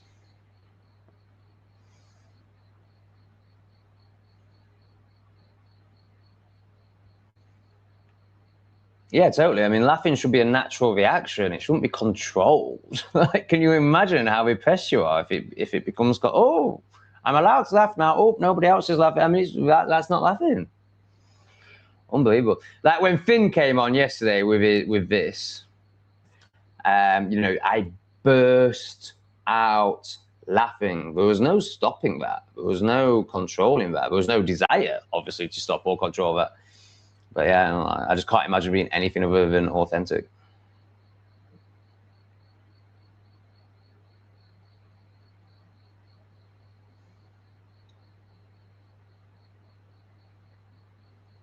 Okay, so this is somebody who's tried content creating on this, what is it, ASMR or something? So what is it? Are you whispering like, hey, big boy. Oh, that's a nice load you've got there. Or like, what is it? I've heard of it. No, absolutely not. I do appreciate it, and I am very wise. But if you think that, then check out Jesse P. Watson and at Lee M. Unlimited. There's got to be someone else I can think of that's wiser than me. Vibes and Frequencies. And then these are AI, but I highly recommend them. Stoic Journal, Temple Nomad. And if you subscribe to Stoic Journal, Temple Nomad, then YouTube will just throw a shitload of AI channels at you that are of the same theme. And yes, it's AI, but fuck me, listening to them will change. Like particularly Stoic Journal. Stoic Journal has changed my life. All of them, they're fantastic. And they just quote like all the greats, Nietzsche, Socrates, they're fantastic. For me, if AI is providing good knowledge, they make a video every day, and the information and knowledge in them is incredible. Like it couldn't be done to that depth and to that frequency, by which I mean consistency, without using AI. And I think as long as you're also having real people who make you laugh and you get that authenticity with, so obviously there's not many of those, but I'm certainly one. Raymond Marshall. I think as long as you're mixing it up and not just watching AI, and you're using AI purely for knowledge and wisdom. I mean, wisdom, you can't learn wisdom. Like Lee spoke into this so well, and he basically just described the awakened brave, like someone who's obsessed with reading and knowledge. I was listening to an Alan Watts video, and he was talking about this Zen master who wouldn't accept anyone but read, because they're of the ego. Like, and this isn't me criticizing, but people like the awakened brave who think that reading and therefore knowledge is enlightenment and consciousness. No, it's high functioning ego. The awakened brave is a high, very intelligent and life experienced, very high functioning ego.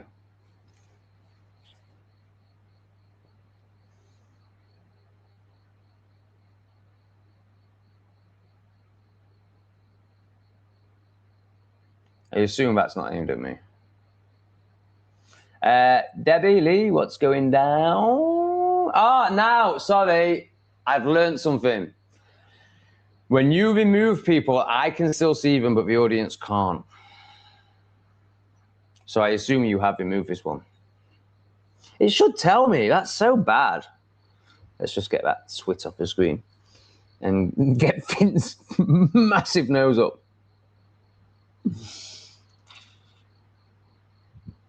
Doubles with what, sorry? Ping pong balls out of what? Finn's nose and Sticky Sophie's ping pong generator. Pop a ping pong out to his ass into your badge and vice versa, and then up Finn's nose. Talk about, what do you call it when you go, oh, I probably shouldn't even talk about this. Oh, ass to mouth. Let's go ass to Finn's nose.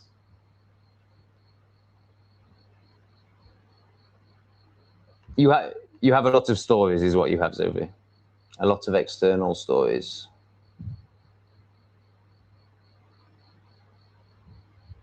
Yeah, that's the whole point. You're skimp because you're in scarcity. You're in scarcity vibration, fear vibration. So if you learn to, so I know how that feels. So you're like, when you consider it, you feel like, I know this. I've lived this. I still have it. Like when I'm like, right, I'm going to give that litter picker some money. I can feel that part of me, but then I override it and start to feel a higher vibration of giving. So honestly, I'm not trying to get a vibe out of you. It doesn't matter to me. There's plenty of people that will. I'm genuinely like trying to help you here. So that's a story which is showing up in your life as true because it's your vibration. I don't know how many times I have to tell you that your external is a reflection of your internal. I mean, there's literally no point me even trying to help you anymore because nothing I say will ever get through to you. I honestly think that you think you're wiser than me. I mean, it's just incredible, which is such delusion. Like when you comment on my videos, you comment as if your opinion is going to be valued by me. When, you took the jib jab, you work in an office, you're an absolute zombie, not an absolute zombie. Fear, shame, guilt. I mean, you're definitely in fear, shame, guilt.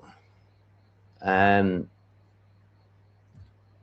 not in hatred. You're not in hatred. Yeah, that's yeah. You're one step above the libbies, not in hatred. Oh no. No. I don't even know what he says, but I just know absolutely not. He's a UFO guy, right? No, absolutely not. Much better. Honesty, authenticity. I mean, it is the same. He doesn't know this. He thinks, tight is a choice, but no, tight is a contortion and it ends up in a tick, Finn. But at least he can be honest. He is still deluded because he thinks it's a choice and not a vibration, and he hasn't linked it to his tick. Like the tick is the symptom of the root cause of the low vibration of a tight, and the tightness is like in between those two things. So definitely not conscious, definitely not helping himself, definitely not serving himself. Definitely, if he carries on this path, he's going to get a dis-ease very soon. But at least he can,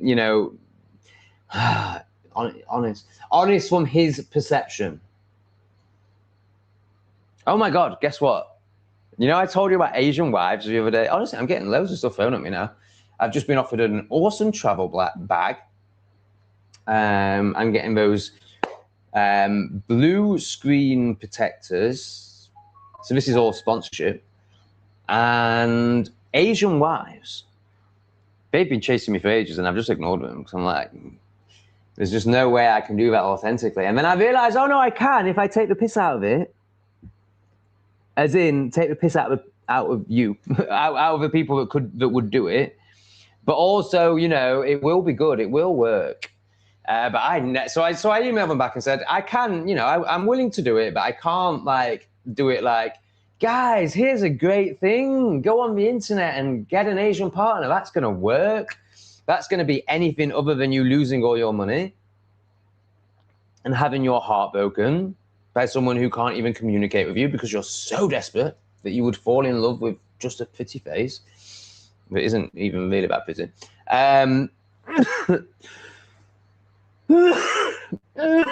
No, I can't do that. But what I can do is be like, if you are desperate as fuck and tired of feminism and the men presenting themselves as women in the West, then why not experience a woman that still has some femininity? Yes, she will take all your money. Yes, she will never respect you. Yes, you'll never be able to speak to her or have a proper relationship, but at least she's not a man. And I'm not going to be quite as honest as that. I don't think they'd appreciate that. But, you know, it's going to be along those lines. Oh, nice one, Debbie. Thank you so much. That's amazing. That is amazing.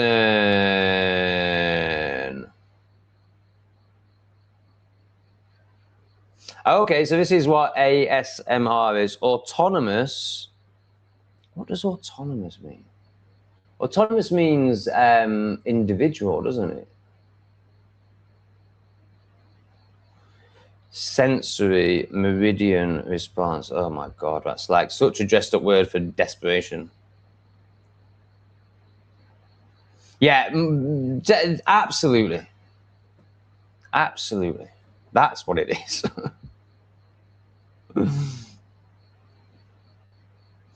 Yeah, nice one, Lou. Thanks for not that I needed your validation, but, you know, thanks for confirming it to the masses, because there's a lot of projection onto AI. You know, basically, it's like a knife. It's, you know, the money gets the same projection. A knife can be used to feed you or end someone. You know, it's about the person holding it. It's not about the implement. AI, whilst it is, you know, woke and gets things wrong a lot, I've found, it has made my life so much easier in terms of like asking questions about how to do live streams, asking how to be a YouTuber, you know, like settings and stuff like that. And then in terms of travel, like, whilst it has given me some wrong information and cost me some money at times, overall it's been a huge benefit. Huge benefit. Now, obviously, if you're getting to the point where you're treating it as a friend or a partner or speaking to it in any way other than practical, then I think you've got issues. Which, again, you know, it's like a knife. You know, are you going to use it out of desperation, or are you going to use it to serve you?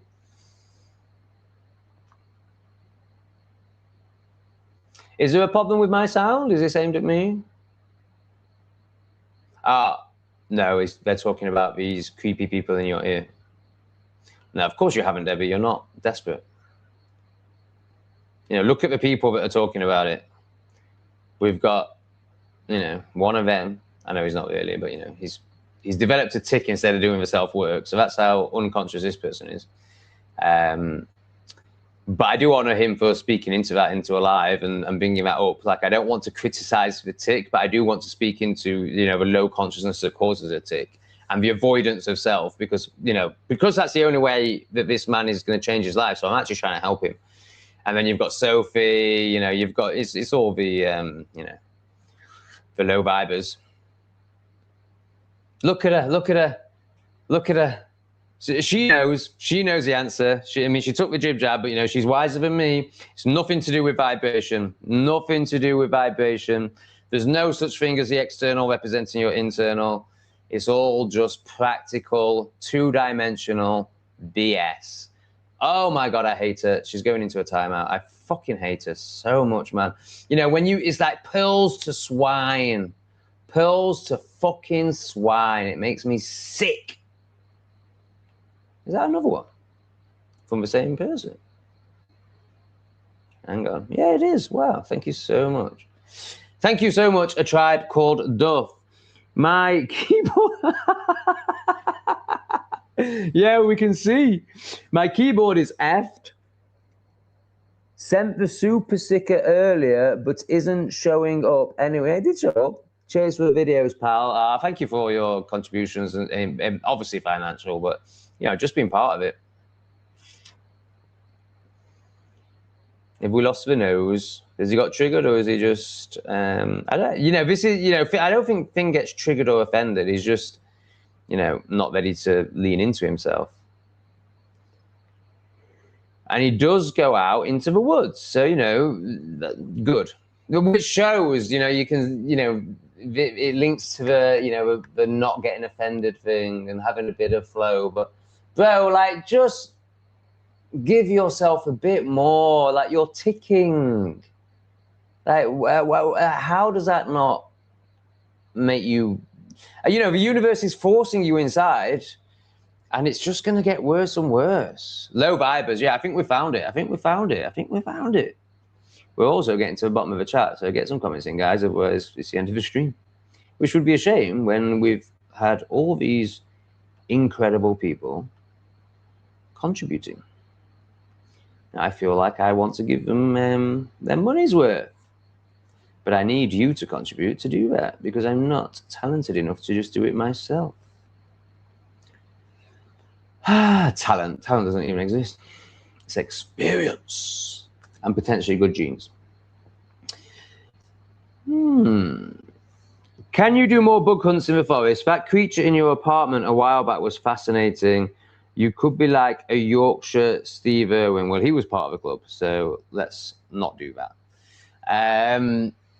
I watched a video where it broke down. I can't remember. It was probably a call for an uprising. That's a great channel of the external. That's probably that is the best channel of the external in terms of breaking. I would still watch that actually. It's just not coming up anymore because I'm not watching that sort of content. But I've just reminded myself like that is worth watching. Like it's not fear. It's not like my Not Today Satan was, where it's like hooking into the fear, essentially. Like he is breaking it down on a whole nother intellectual understanding. Like this guy can just see it all and know, like on in terms of the fuckery. And very, very educational channel. Why am I talking about him? So I assume it was him, and he like, oh no, it's Fittest Fat Earther. That is another one that's actually potentially worthwhile. The Fittest Fat Earther put Steve. He showed that Steve Irwin is somebody that's died before. So these fallen angels, he believes, but whatever they are, reptilians, demons. Obviously, this is all just for entertainment. YouTube. Obviously, none of this is true. They're shapeshifters and they recycle themselves because they can't die. So, when a celebrity dies, like Queen Lizzie, like she hasn't died. She's just been repurposed. All of them, every single one. So, Aleister Crowley is now Joey Rogan. Bill Hicks is now Alex Jones. Jim Carrey plays so many of them. Joe Biden being the most famous. And he did Steve Irwin as well. I can't remember who the other one was. That he was before, or he has now become. I can't quite remember the line, but yeah, they're all, honestly, anyone in the public eye. Wow, another new member. What have you joined? Oops, wrong one. Have you joined Tom Greater X or English Refugee? Because I am multi-grifting for the first time, and it doesn't distinguish between the two. Thank you, brother.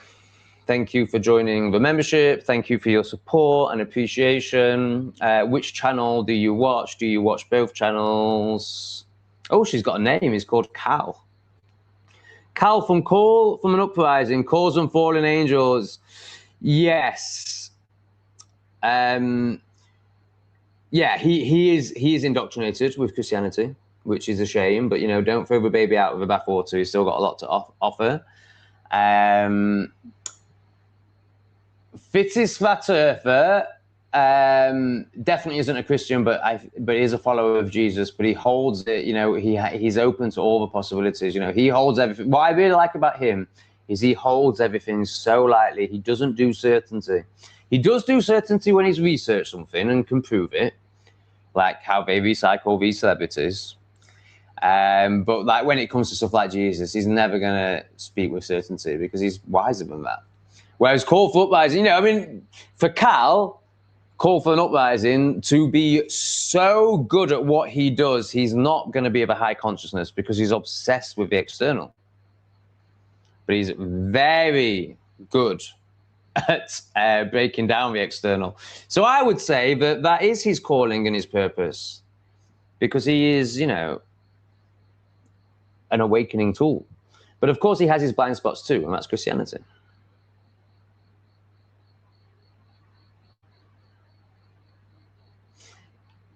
Oh my God, Sophie does ASMR. Of course she does. Of course she does. Oh, she's so desperate, man. She's so desperate for a partner because she's so broken inside and believes in the whole, like, the one and when to become one. I need some love like I've never needed love before, 'cause I'm a desperate love addict and I haven't met myself.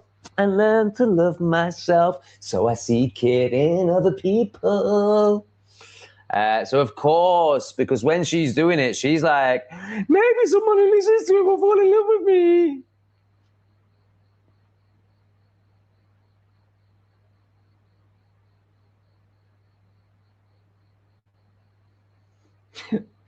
I'll give you another chance, Sophie, but if you try and tell me what's happening when you took the jib jab and work in an office under LED lights and trying to complete yourself through someone else, then you will get timed out again.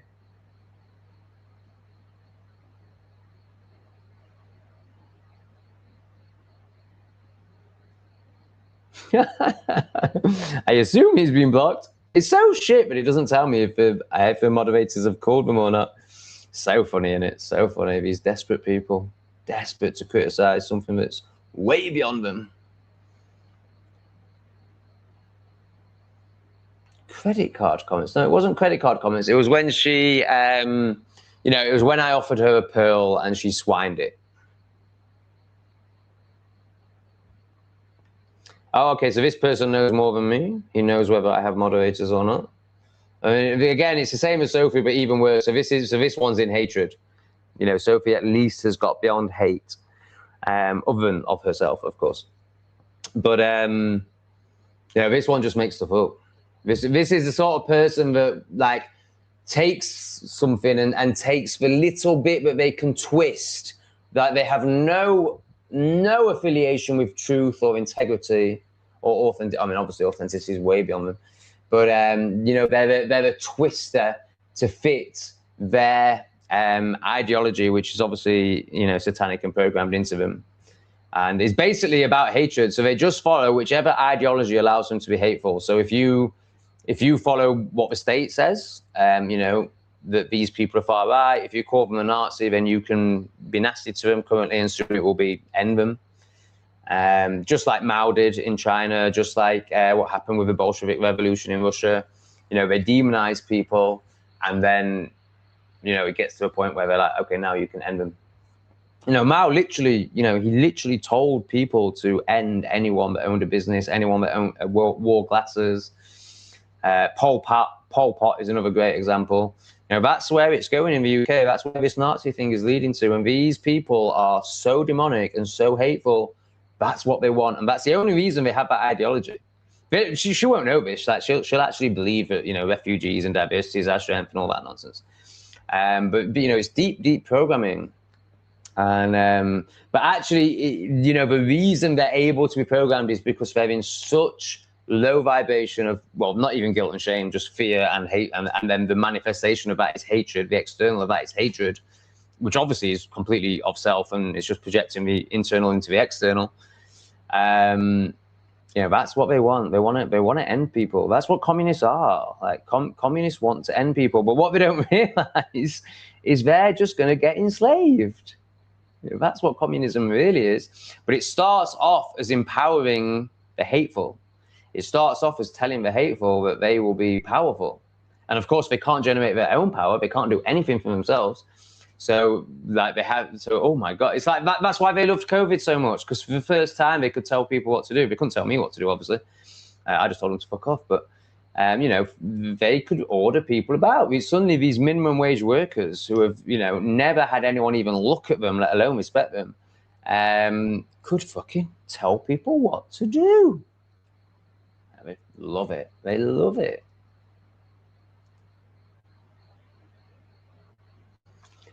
Neither. Oh my God. Right, let's ban this demon.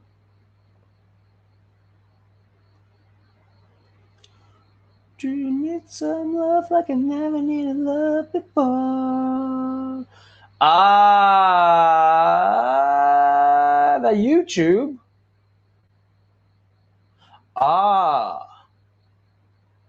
You are potentially, I think I made you a moderator on both channels, but potentially you could only be on Tom Greater X. Yeah, good point. Good point. But it's definitely coming from YouTube. So yeah, I've probably not made you a, well said, Matt. I've probably not made you a moderator on That must mean that I haven't made you a moderator yet. Okay, I will rectify that before the next live stream now. But we are multi-grifting. Send me the shekels.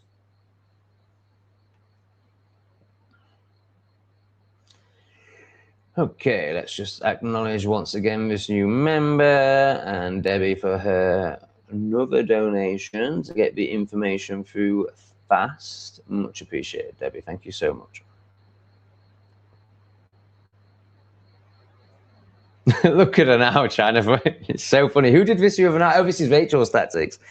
You know, so these people live in such shame and ability to be affected by others that obviously they can only perceive from that from their own level of perception. So they assume that I'm going to be upset by that, like as if I place any value on whether Sophie is watching me or not. I mean, Sophie would even shag Raymond. Like, that's how desperate she is. Raymond hasn't had a shag for 10 years. Sophie would give him one. Sophie would fall in love with him. So, I mean, and actually, rightfully so, because he's fucking amazing. Like, see past his baldness, see past his gammy teeth. He's amazing. He's way too good for Sophie.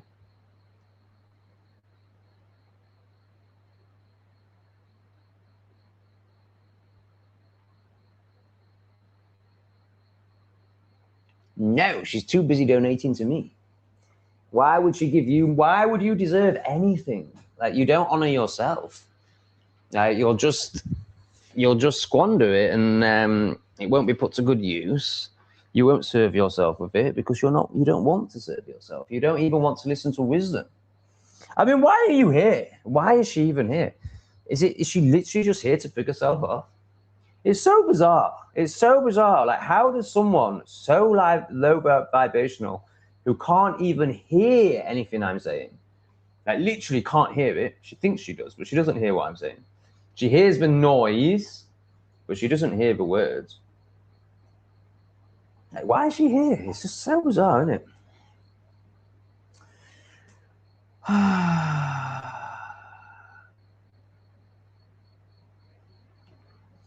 Might have to add mods to StreamYard itself, dude. If you were doing multi-channels, otherwise Bellenderism gets through. Anyway, enjoy. I'm off to bed. Thanks for joining us, Lee. Yeah, I'll look into it, mate. Good suggestion. You're probably... I don't know. I just have no idea how any of this works, but it's all a learning.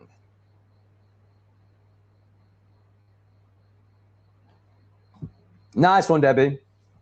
I'd like to see more of this from you for your own journey. You know, I've noticed that, you know, I mean, it came up in our last session, the people pleaser, which we all have, obviously. And, you know, letting low vibrational people who don't serve you into your life. And I see it in the chat as well, you know, when you're like, hi, Rachel, how are you? Hey, Sophie. You know, I think, and that's a reflection. There's nothing mean there. There's nothing nasty. You're not going over the line. You're just giving a very honest, real reflection. You're giving wisdom. You're giving wisdom. You're stepping into being a way shower, and that's really beautiful to see. Good on you. God. There's just no point. But do it for you, Debbie. It doesn't matter what the outcome is for the low viber. But for your journey, that is a big step. It's a big step. Fantastic. Really glad to see it.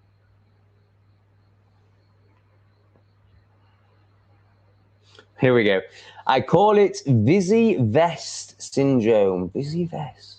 When you give a muggle an ounce of power, they turn into... Oh, sorry, I thought you were talking about pills for swine. Authority, Vizzy Vest. Oh, Vizzy Vest. Now it makes sense. Yeah, absolutely, man. If you wear an orange jacket, you're a... Oh, no, it's green jacket. If you wear a green jacket, you're a... If you wear a green jacket, wear a green jacket, wear a green jacket, you're a... I think that was my favorite ever football chant. Or, this one was good. I'd rather be a pea than a blade. I'd rather be a pea than a blade. I'd rather be a pea. I'd rather be a pea. I'd rather be a pea than a blade. Which obviously isn't true. I'd much rather be a blade than a brainless animal.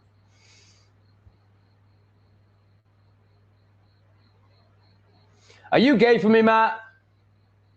So, have you watched today's video? Which, oh my God, I'm so happy with the response to it. I thought this was a me thing. I didn't realize how widespread it was. So it's about the avoidance of self, self-H, but a less extreme version, not this. But I have avoided my emotion, avoided myself, and avoided presence by pulling hair out of, first of all, it was my face with tweezers. Then it became like the sides. And of course, for my ego, my unconscious, I was telling myself I was grooming, and I was just trying to do this and get the wrong hairs out. You know, the hairs that aren't perfectly pruned, like the ones that are here and random, which actually, you know, looks great. Not great, but, you know, looks better than perfectly trimmed. And so I'd tell myself that story, then I'd go too far, end up looking like the Austrian painter, and then have to pull it all out. But, you know, that was the story my ego held on to. But really what was happening is I just was feeling an emotion, didn't know how to feel it, didn't know what to do in the external to override it, didn't hate myself enough to go to like serious SH. And then, so then I'd have no hair on my face left. So then I'd move to my pubes and I'd just do the sides, and then all that would go, and then I'd move on to the scrotum. Like, just horrendous. Why are we talking about this? Right, yeah, so that's why I've not had a mustache recently. Now I haven't done that for a week now, probably, and I'm never going to do it again.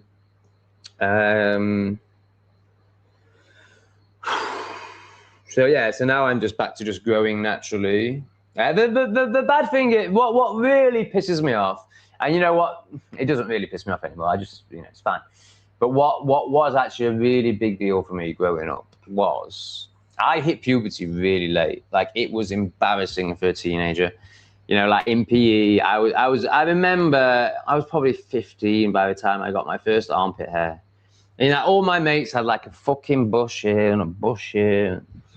And I remember, like, in the PE changing rooms, like changing, like not wanting to anyone to see it. Like, I was literally the last kid in the class to get any sort of body hair. And why am I saying this? Ah, right. And I suppose being a batty boy, what I've always found very attractive is there's a few, you know, that, you know how guys are like, they're either ass men or face men or whatever. Well, for me, it was six packs, these lines, not that I don't have them, obviously, but some men do. Which is really interesting because this new technique I've been taught, which is life-changing, where you pull, it hasn't changed my life yet, but I know it's life-changing because I've, you know, been told it by a very enlightened man. And then I ran it past Lee, and he was like, so the enlightened man said, I'm not even going to tell you anything until you learn this technique, which is pull your diaphragm up and your butt in. And this is basically root chakra, and then you're really going to start feeling the emotions you've been running away from, I think is where it goes. I know it's where it goes. So I just ran it by Lee, and I was like, I've been told this. Can I just confirm it's the case? And he was like, he was just laughing, and he was like, well, so I don't agree with everything this man has said. Do that. So that's what I'm doing, and I think it's going to be like at least 1 month to a 6 month practice before I can go back to this man. He was like, don't come back to me until you've absolutely mastered this. Great teacher. Like, that's like a real Zen master who's like the opposite of me. Like, I'm just chucking pearls out to swine. I'm not calling you all swine. I'm referring to people like Sophie. Like, this guy is like, I am not giving you any of my time or energy unless you're in. And even if you are in, learn this and don't come back until you have. A real, true master and teacher. I'm not trying to trigger you. Like, you just let's just block her. I'm done with her. I'm fucking done with her. I just can't deal with this fucking twat anymore. It's just pearls to swine. It's just a waste of energy. You know, you can't trigger me, Tom. And I'm not trying to trigger you. I'm trying to enlighten. I'm trying to change your life. I'm trying to get you past your repression and your boundaries and your barriers. I'm the most amazing person you've ever had in your life. You know, you've the most amazing opportunity. And that's not me bigging myself up. It's because you live in utter unconsciousness and everyone around you will be unconscious. And yet you just shit all over it. Like, you're disgusting. I am done. We are through. You're never getting a lick. She was never, ever going to get a lick. She's way too ugly. I'm way too old. I'd never lick anyone over 25.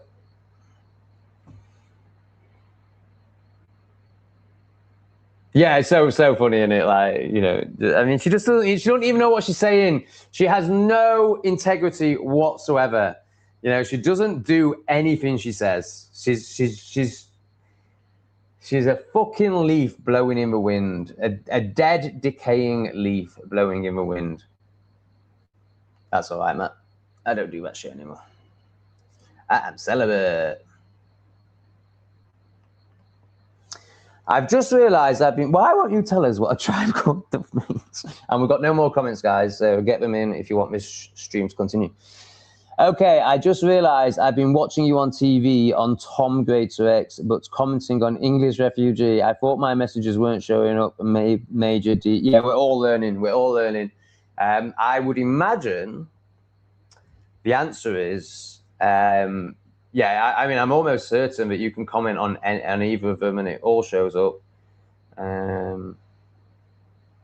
Okay, I think we're going to need a poo and coffee break. It's always around the 2 hour mark. All right, sweet. I'll see you in 5 minutes.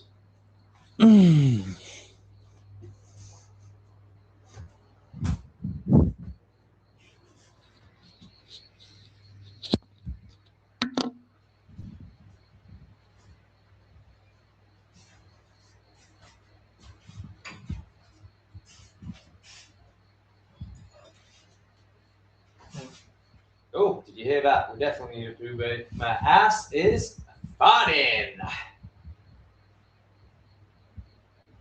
And soon it will be squirting. I better get on that toilet fast. But for efficiency, I will make the coffee first. However, I need a torch as I live in the jungle. Oh, why isn't it? Just give me my fucking torch. Thank God.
50% solid. Actually, about 70% solid. Wow. Woo! We are stabilizing.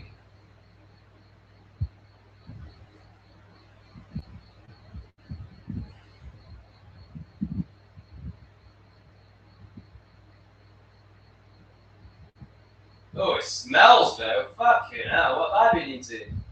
Foo! Foo! Ba! Ba! Fa! Foo! No, what is it?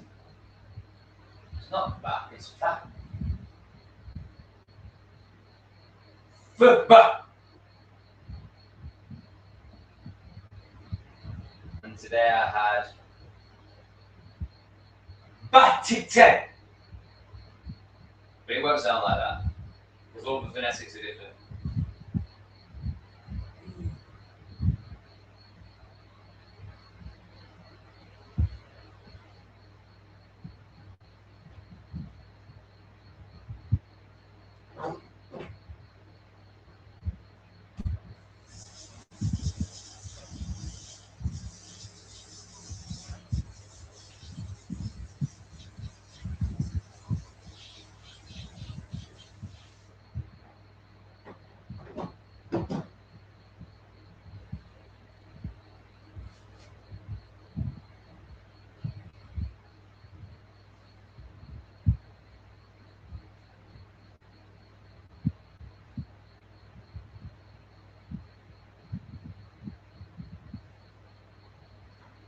Oh, that was a marvellous shit. Fantastic.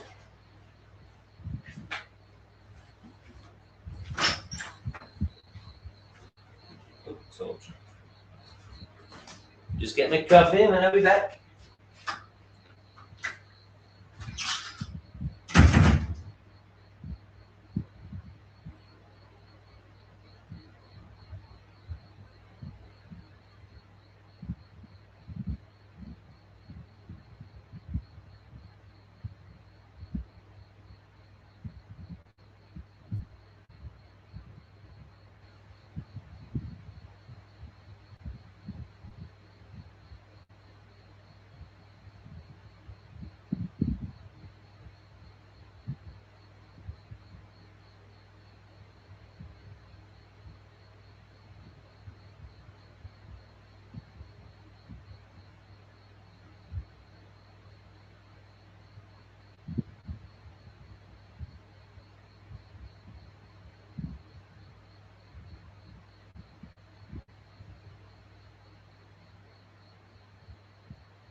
Okay, let's get the grift back on. Oh yeah, it must really upset the Mongoloids. Because they think grifting is an insult, don't they? So obviously I just take all their projections and what they think are insults. Because obviously you can't insult a guru. And I'm not, you know, I'm really just trying to trigger them. They're like, oh my God. Like, because obviously to them, being called any sort of name is just the worst thing ever because they haven't met themselves and they have no knowing of who they are, so it doesn't just bounce off them.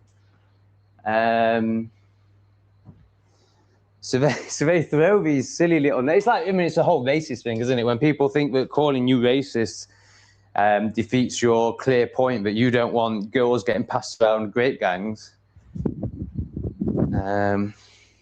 And even if you provide evidence that that's happening, they think that calling you racist is somehow negating that point. So when I call myself grifter, they must just like not know what to do with themselves. Do you enjoy my morning shit reports? Are you happy for me that I've just had a 70% solid poo after 2 weeks of squirting inner child trauma out of my ass in liquid poo form? Whew, those were some deeply held emotions that have been in there, I think, since I was in my mother's womb, some of them. Unbelievable. So yeah, my ass has just been like, purge! For 2 weeks, man. It got really sore. I got to a point where I had to moisturize my asshole 5 times a day. That was for about 7 days. So it's to do a solid, well, it wasn't solid, it was 70% solid.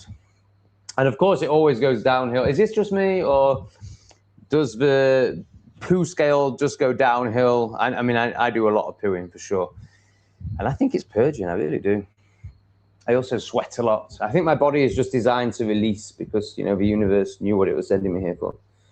Sending me here is potentially not the right terminology, but I don't know because I'm just a mere speck of consciousness, consciousing around, but also, you know, unconsciousing around. Yeah, but I find, you know, it only goes downhill from the first, so, you know, it only gets sloppier from the first. So if you're starting off with slop, ooh, it's going to be a sloppy day. Is that a common thing, or is that a me thing? Please do let me know. Who's brave enough to talk about their shits? You know, most of you haven't even got your real name or your photo on, so you really should be able to share honestly about your shits. But I know for some of you, you'll be like, oh my God, he's talking about shit. We're humans. We shit. Deal with it. Oh, fuck me. This person is outrageous. Wow. Another 50 euros. Oh, it's not hard. Oh, it is hard to pass. Sorry, I thought I'd misread it for a minute. This incredible being, I feel like they're female, but, you know, it's just an assumption based on generosity. Females are naturally more giving, clearly. You know, they're just naturally more loving. They're naturally more this, you know, men are naturally this. Naturally more this. So, you know, because this person is outrageously generous, that makes me lean towards a female. And then just heart to heart. I mean, there's no reason why that's a female, but it just, if I, you know, I'm guessing, so I'm leaning on the female side. But I would really like to know, like, you know, obviously you do what you want. But I'd really like to know a bit more about you because you're clearly amazing. Thank you so much. Wow. I mean, that just makes, honestly, right? When I set out on this YouTube journey, I was like, can I earn $50 a day? And if I can earn $50 a day, I can live in Southeast Asia. I can survive. That was my goal. Can I survive? Especially once I'd blown my nest egg on a wooden house. That was my mentality even when I had my nest egg. Because I didn't want to spend the nest egg and then I found a wooden house and just blew it all. Mental. It was a very beautiful wooden house, to be fair. Even more beautiful by the time I'd finished blowing my nest egg.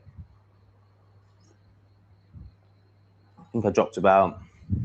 I bought it for 5.5 million baht, which, if I remember correctly, was around 120 or 130,000. I can't remember if it was dollars or pounds. Somebody can work it out and put it in the chat. 5.5 million baht. And then I must have dropped a good 30 to 50 G's on it. Probably more towards a 30. Oh no! Can you chuck another 150 in then to make up for it? I'm joking. Obviously, I'm joking. So, yeah, let me just finish that. So you have, I mean, obviously, my self-worth, self-love has grown a lot since then. And I don't really do goals anymore. I just do trust and flow.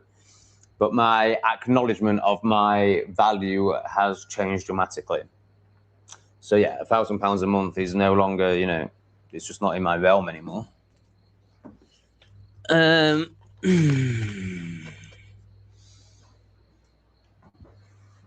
Sorry, I'll be back in one sec.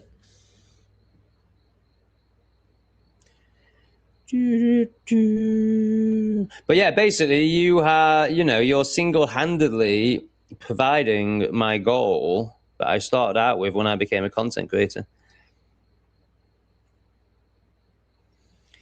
Is this the cold sores? Oh my God, it's just so useless. It's so useless. You can't even hear what I'm saying. And it's definitely not because, you know, I have speech impediments. I'm going to assume it's the cold sores. So the HPV virus is running right through my body right now.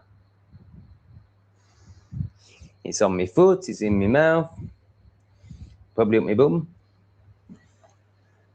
I'm very proud to say that nothing has gone up my bum for quite a long time now. Okay. So, Heart of Hearts is not going to be with us for 3 days because I'm doing my monthly. This person is such a special one. My monthly digital detox. What a great. I was going to say idea. That's not right. What a great self-honoring that is. What a great practice that is. Which I would recommend to everyone. Absolutely. Thank you, Tom. Your authenticity is refreshing. Thank you so much for seeing that and honoring that in financial form. It means the world to me. Thank you so much. You're so generous and you're so highly valued. Thank you. And it's not just for money. It's your vibe. It's the vibration you bring. Yeah, it's beautiful. Tell us more about your monthly detox. Is it? And I don't say, you know, it's amazing and it's more than I do and it's more than I believe anyone in this chat. Potentially Lee might do something similar, but I know no one else in this chat will do it because we are. I mean, I'm not in total flow. I'm still in survival, so I'm confident in saying that everyone in this chat, except for you and Lee, is and God's firmament is in survival. Therefore, you know, absolutely screens are a massive part of survival. So I wonder if you combine it with fasting or anything like that. I'd be very interested to know. Right, has anyone shared about their shit? That's what I also want to know. Where did we get to? Well, you won't go. We all know you won't go because you don't even know what you're saying. Like you just have, you don't even know what integrity is. Like you'll understand it intellectually. I'm just going to put you straight back into a timeout. I'm very close to banning you, but for now we'll just stick with timeouts. No, you know, let's be authentic, Sophie. Like this is a great question. This, you know, this. But no, you can't answer it. You just have to, you know, I'm going to be a 3-year-old and you know, I'm going to deflect. I'm going to deflect. I'm going to deflect like you always fucking do. It's so disgusting. It's so boring. It's so childish. It's so low vibrational. It's so low intellectual. It's just crap. And it's exactly why your life looks like it does. Yeah, why am I even saying this? Because you'll just fucking project and deflect.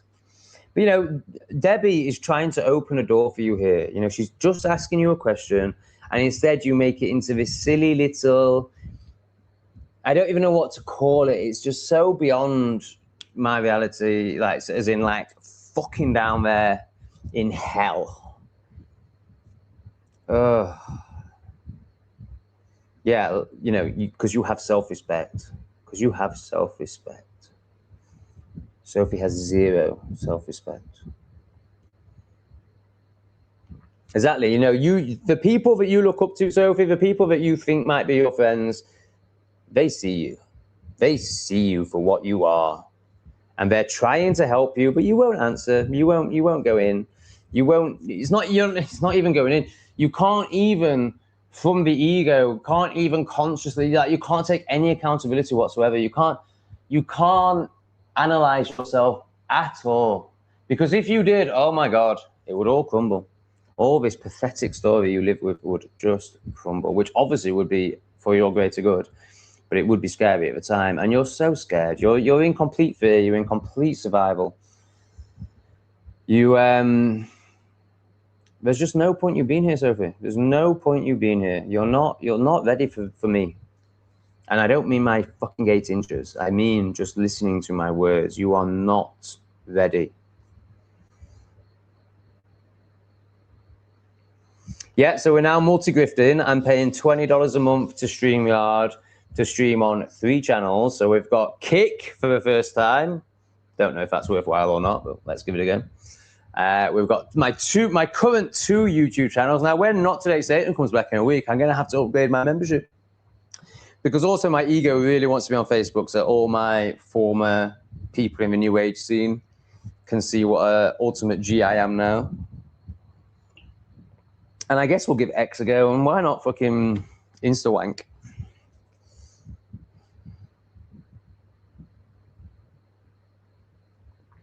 Of course, all the women that have self-respect. You know, they want you to open up. They want to help you. Like, they're into, like, we're watching, like, how is this level of lack of self-reflection, lack of accountability, lack of consciousness, how is it possible? Like, how is it possible? And lack of self-respect, lack of self-worth. How is it possible? Like all the women in the chat are like, how is this possible? So let's see. Did you manage to answer? I doubt it very much. She'll just go, shh, don't tell Tom. As if it's about me. It's not about me, Sophie. It's about you. Your life is about you, believe it or not.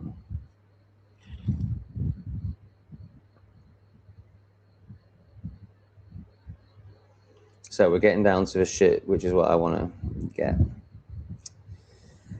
I should probably do this, actually. I just don't have any interest in what professional medical people say. But, you know, that is a genre of professionalism that is actually quite interested in. You know, people who understand diet and gut aren't like your average white coat that has done it all out of ego. You know, they're actually interested in something probably from their own experience. I don't know if you could hear when I was in the toilet, but, you know, basically it stank and it was 70% solid.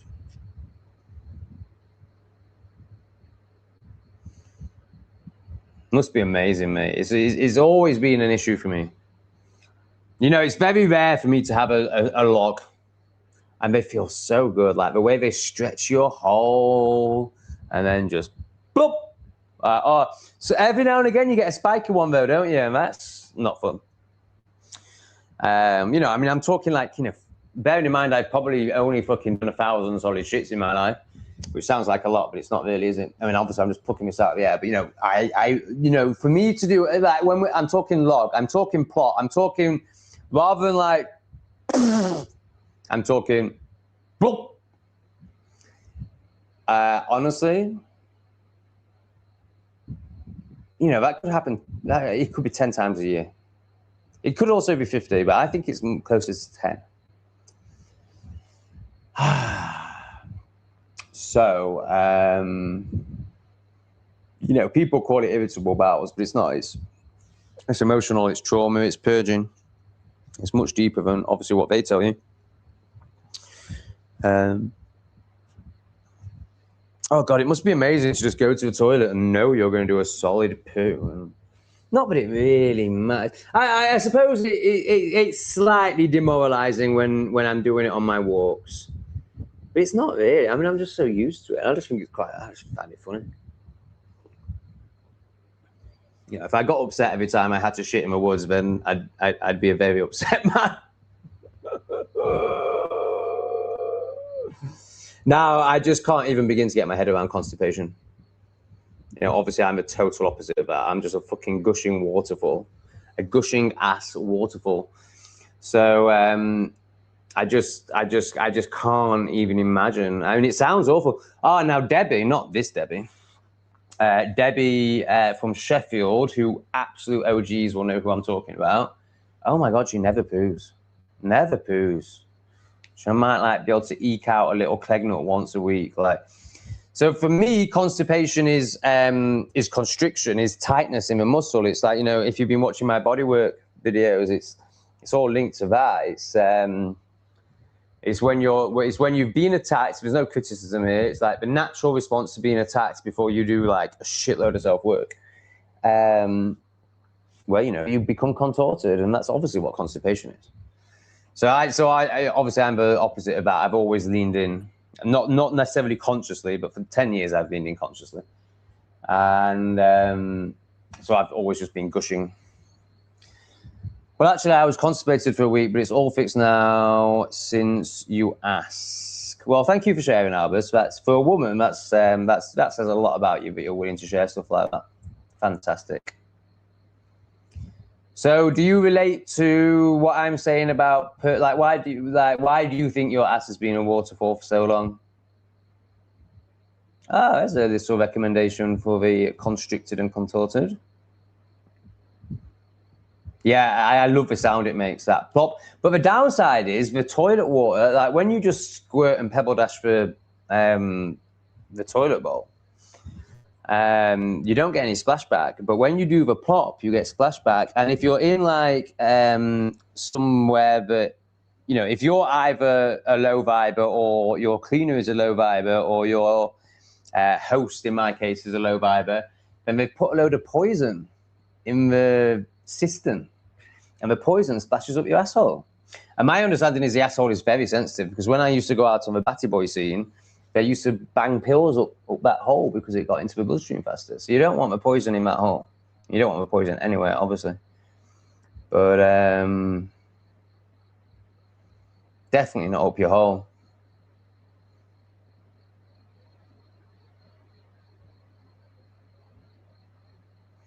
Yeah, so I'm encouraging Debbie to do this more, to explain her actions.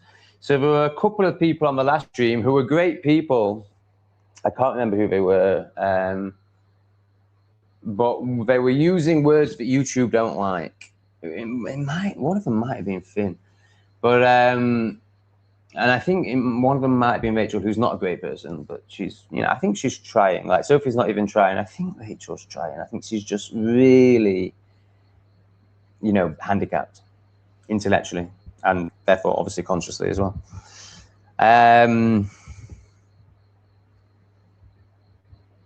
So Debbie had to, I can't remember if it was those two people, but Debbie had to hide, time out 2 people because they were using keywords that YouTube hates. So I've asked her that if she does that, if she calls a demon, there's no explanation needed. It's obvious. But if she protects my channel to explain her actions, just so people don't think, you know, that we've got a crap moderator in, basically, because she's far from that. She's fantastic.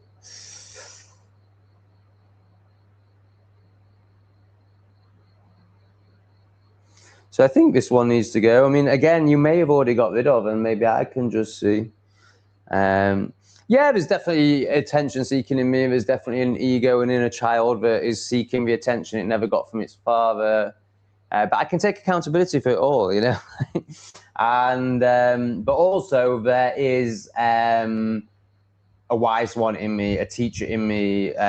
My words are of value for the masses, not the, you know, not your level of mass hive mind, guys. Refugees, welcome here.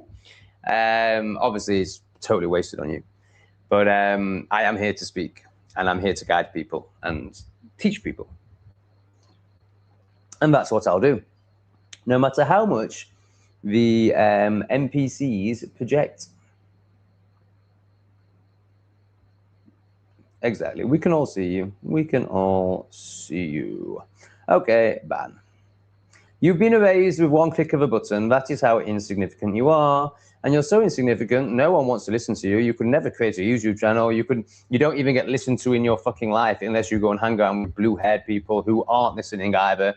You're all just validating each other's insecurities.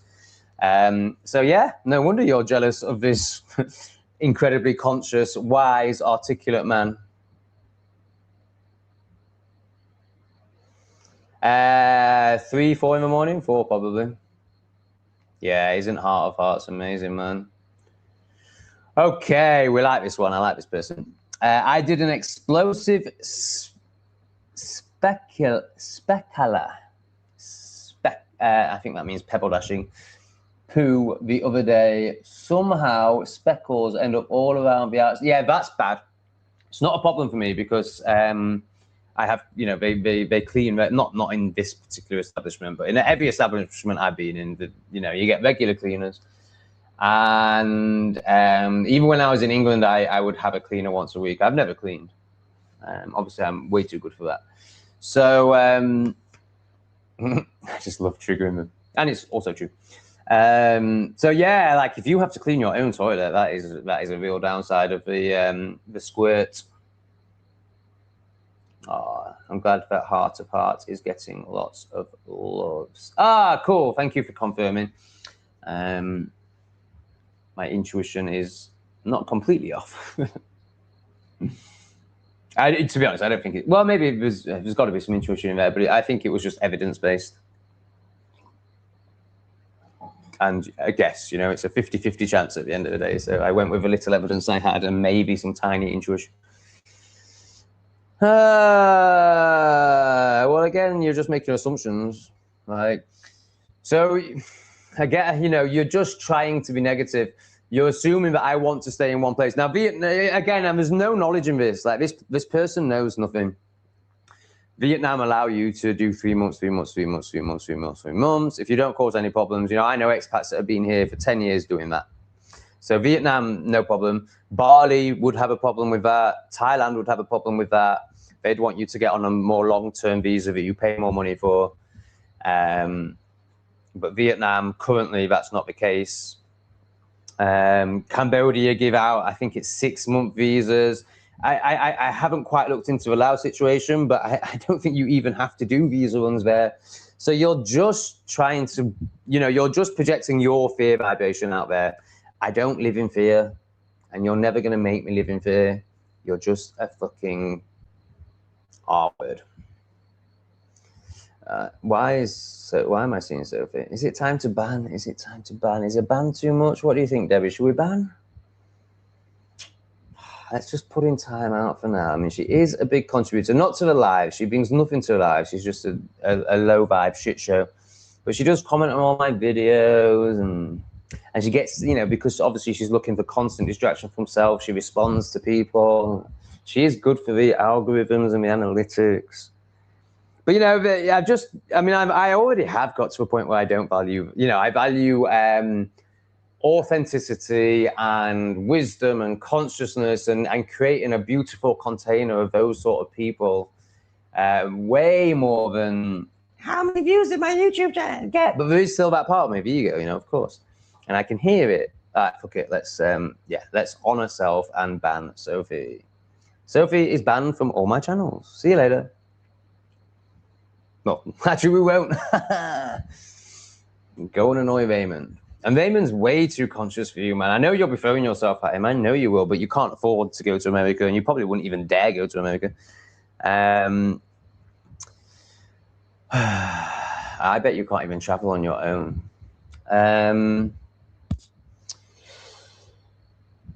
So yeah, now she can go and pester Raymond. But Raymond has good self-respect. Raymond's, I'm not sure if conscious is quite the right word, but he's very self-aware and very intelligent. He won't be interested in Sophie. He'd probably shag her. But he would definitely wouldn't date her. Good.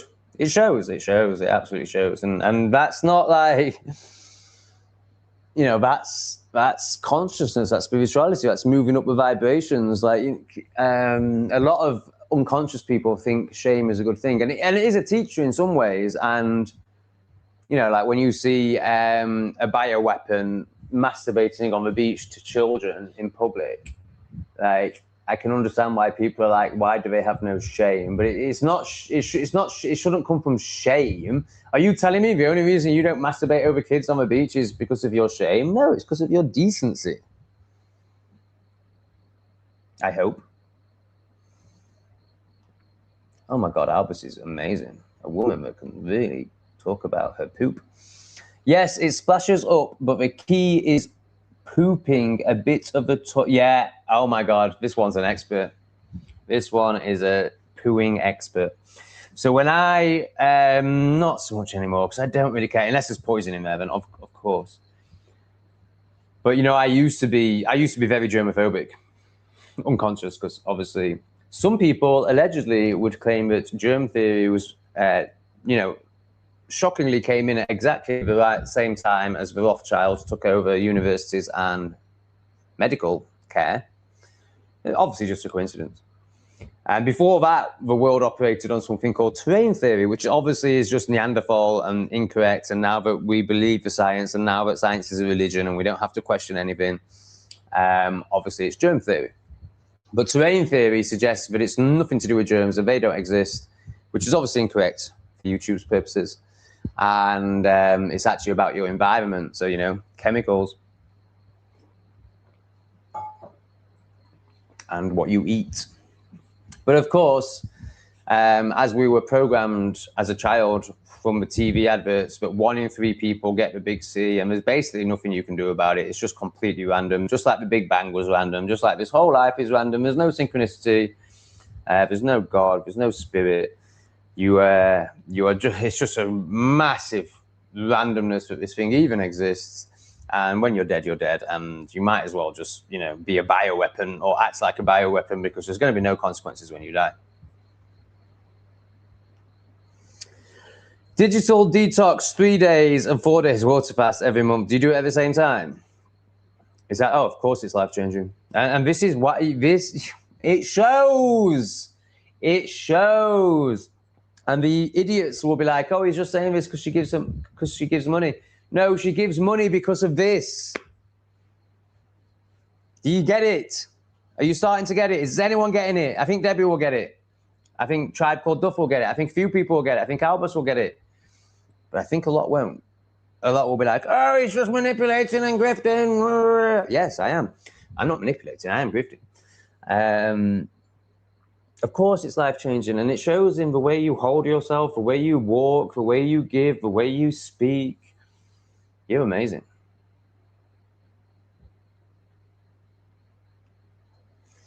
I was told if you always had the same poo habits, whether daily or weekly or whatever, then it's not to worry about. Don't know if that's true. I mean, it just sounds like mainstream boring stuff to me.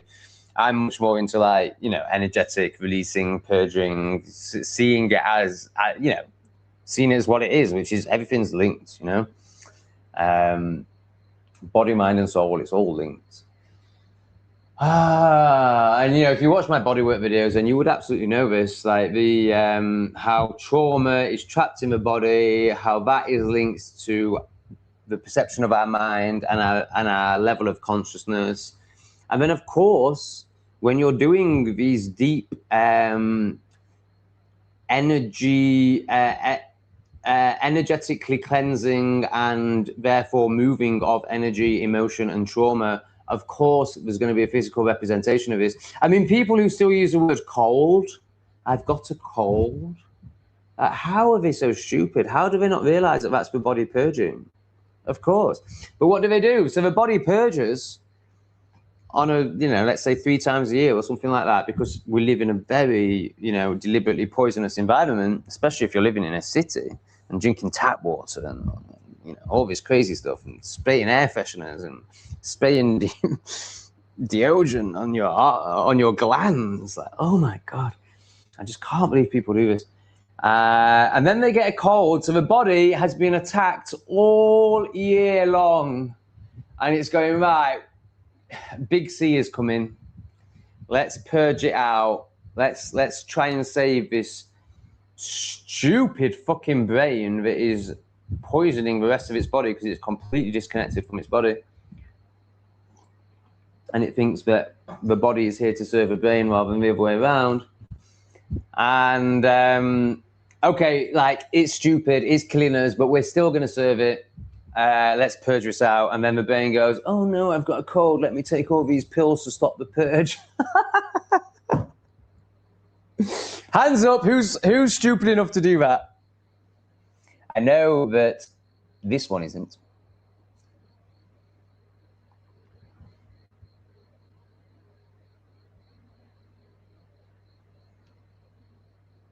Yes, Debbie, it's going to change your life. I mean, honestly, if you could, I would struggle. The water fast, I could. I could. I mean, I've done it before, so of course I could do it. But the screen time, I've never done that. I mean, honestly, you honestly think you can do 3 days with no screen time? I'll be very impressed if you do. Oh, this doesn't sound good. I got morphine suppositories after a tonsillectomy, so that's something to do with an operation on the tonsils, I guess. And I was wasted on them much more. So then when I got it jabbed into me, yeah, you're going to have to write that coherently. But it sounds awful. It just sounds like you got poisoned. Yeah. Look how happy she is that another is leaning in, because she knows, because she's speaking from experience. She knows the power of this practice and how life-changing it is. And look how delighted she is, because she sees Debbie. You know, when you're, let's just say here, you know, I don't know exactly where this person is, but clearly enlightened or, you know, well on that path. And then she sees somebody else who's walking that same path. What does she do? She pours love into it because she knows what it means and she's experienced it. What does someone like the asleep pussy do? He attacks because he's actually here and he can't bear someone to go beyond him, because then he'll have to accept. I mean, he won't, because his ego will project and make loads of stories. But then he'll have to accept that he's not enlightened. He's just read a lot of books and lived around the world.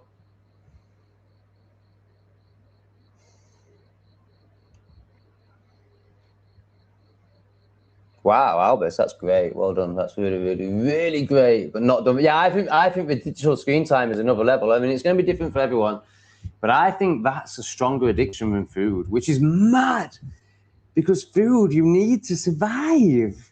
You don't need a screen to survive. So it just shows how powerful it is. You know, how much of a, you know, and how powerful our dopamine addiction is. Because it is addiction. Food isn't addiction. Food is survival and necessary. Like, yes, you can go, I think, about 20 days without it, or maybe even 30, and it's very good to go certainly 3, 5, 10 days without it, maybe longer. But, you know, ultimately you will die.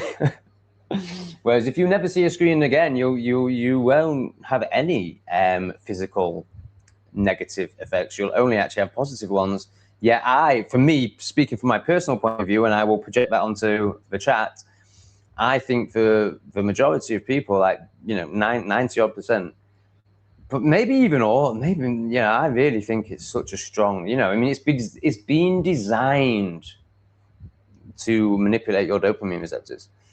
So I think giving up screen time is because you have to face yourself, you have to feel yourself, you have to be with yourself.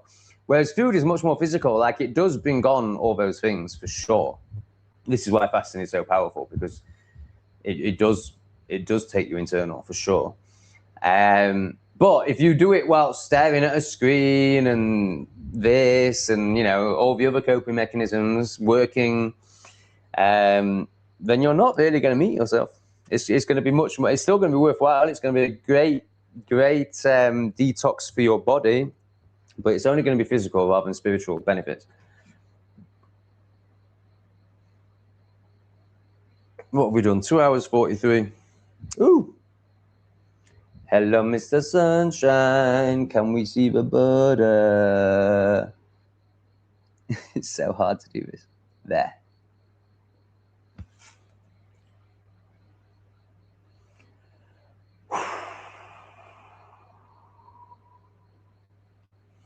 But, I mean, she's probably answered it, so I won't answer it.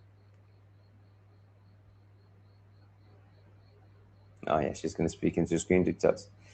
So there are, Albus will give you the details. I've forgotten what they are, but like Sicilian husk, lime juice. There is a cocktail so the best way to do it is with enemas.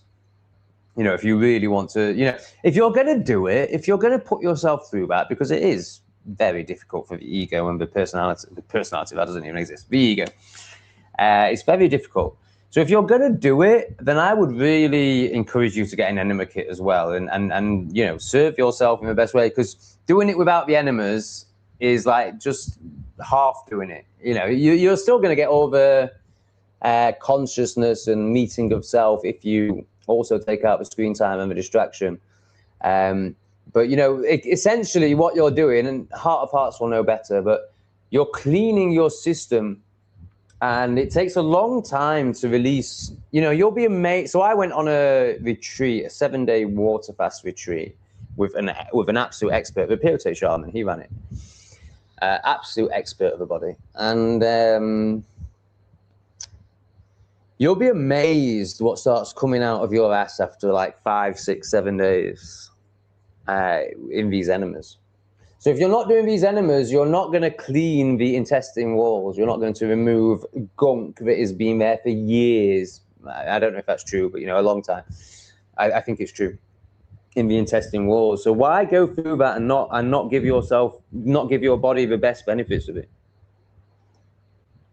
And then my understanding is Heart of Hearts will confirm, and well, I know this is true because of the Peyote shaman, and I can't remember exactly what it is, but it's something called Sicilian husk, which is basically like, it has no calories, it has no nutrition, it's like a nutshell of some sort, and that like grabs the crap out of your intestine.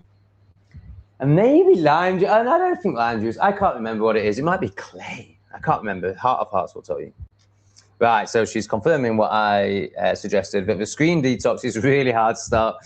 But even if you fall the first, yeah, exactly. And if you go from 10 hours to 2 hours, that's an achievement. Or, you know, if you just do less, it's an achievement. You know, this journey is baby steps, and it's definitely not shaming yourself. So if you attempt a 3 days, I mean, why would you even start with that? Like, surely assuming you're, you know, a screen addict, i.e. you spend at least all evening on the screen and probably a lot of the day too, you know, start with, can I?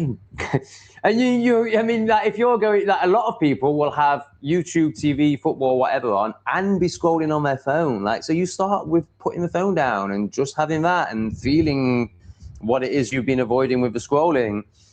And then maybe you try just doing 2 hours a night of TV or YouTube or whatever. I mean, if it's TV, then you know, you're not even having this conversation. But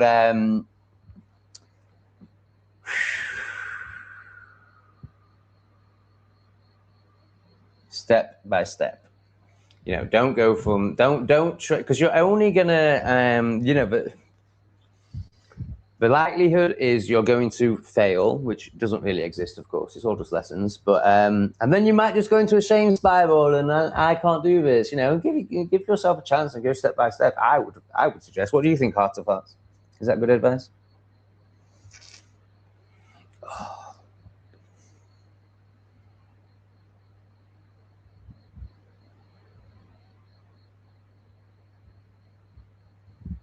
Oh God, why can't I scroll? There we go.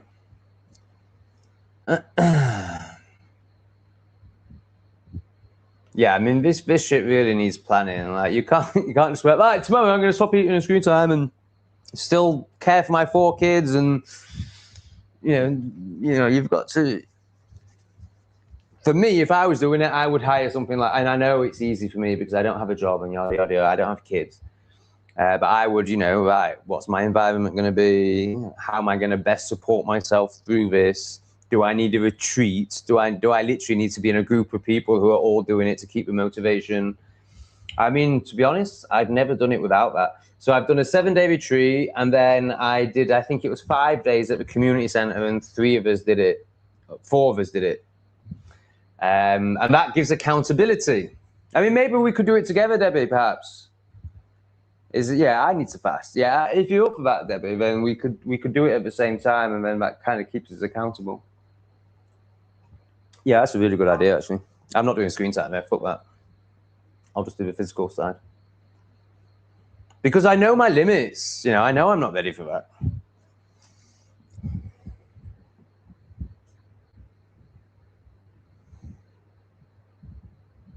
Oh, yeah. I mean, it's traveling alone is a key, you know, it's like self-employment. It's just a key stage of a consciousness journey. Like, if you need to travel with a friend, then you're in fear. You know, and that's not, you know, that's great, do that. That's lovely. That's a first step. But, you know, friendship, unless it's like deeply two people meeting each other, like me and Lee, or, you know, how Heart of Hearts will meet people. You know, even Debbie, who's super fucking conscious compared to most people in this chat, has only just started letting go of Libby's as friends, you know? So this is how much we seek validation. Like someone like Debbie, who doesn't really need the validation of others, and certainly doesn't anymore, but she's lived her whole life letting in idiots just for validation. So this is conditioning. This isn't the real Debbie that's doing that. And the real Debbie is now starting to step up and show herself.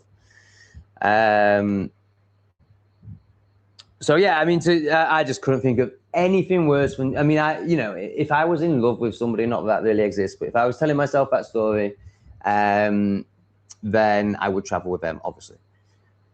But I would never travel with a friend. I mean, I suppose I'd travel with someone like Lee if we were going to an event. I wouldn't be like, Lee, I want to go to this country. Will you come with me? Oh my God. Yeah, it's a key part of the awakening. Absolutely key part. Because it forces you to interact. It forces you to experience.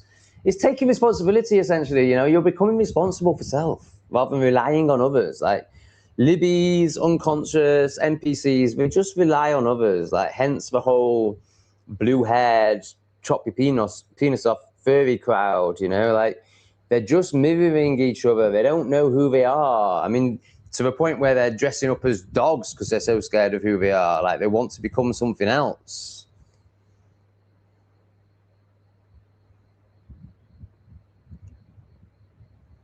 Yeah, of course. I mean, the pros are that you don't have to meet yourself. You know, from a low consciousness perspective, you know, the pros are that you'll go traveling for the first time. You know, if you're scared, then obviously you're better off doing it with a friend than not doing it at all. So there's a pro, but that's about where it ends. Unless, you know, I'm not going to speak from unconscious levels. Obviously, an unconscious person will be like, it's more fun, but it's all a story. It's unconscious babble. Oh, great. We're back to the poo chat. Toilet paper on the bowl. Oh, yeah, I didn't finish this. So I believed in germ theory. So I would create a second toilet seat out a toilet roll on top of a toilet seat. So I'd put one on the front, 2 on the sides, and sometimes even 2 on the back if I was really feeling repressed. And then a shitload in the bowl. Now, if there's someone has pissed on the seat, then obviously I'll try and find another toilet. But if there's no options, I'd wipe it and I would cover where they'd pissed. But, you know, if I go in and the toilet has clearly recently been cleaned, I mean, really, that's worse because then it's going to be covered in bleach. So I should probably still do it. But I also really appreciate where Jeroen, so I'm very into, like, I'm not letting poisons into my life as much as I can. And I think that's, you know, obviously makes sense. But also I really appreciate where Jeroen and Lee come from. Like, obviously they're not spraying deodorant on their glands. They're not doing like super silly stuff. But they don't, you know, they would suggest that I'm allowing, but it's essentially fear, you know. Yes, it's true on a 3rd dimensional level that these things are poisons, but also you get to the point, let's say 5th dimensional, where you're there's just no fear, and there's just knowing and trusting and knowing that nothing can really affect you. And that's, you know, I think Jeroen is I don't think he really operates there, but intellectually he does. I think Lee actually really does operate there. Now, let me just clarify when it comes to Jeroen, Lightbringer-Jeroen, Yiroon, if you want to support his YouTube channel. Right, so I pedestaled this man. So I think, obviously, I will only say what I think is true. So what many of you will see as criticisms of Jeroen, I think are true. I don't see them as criticisms. I just, you know, if he is what he claims to be, he wouldn't get triggered anyway, and would know that it's all coming from my projection.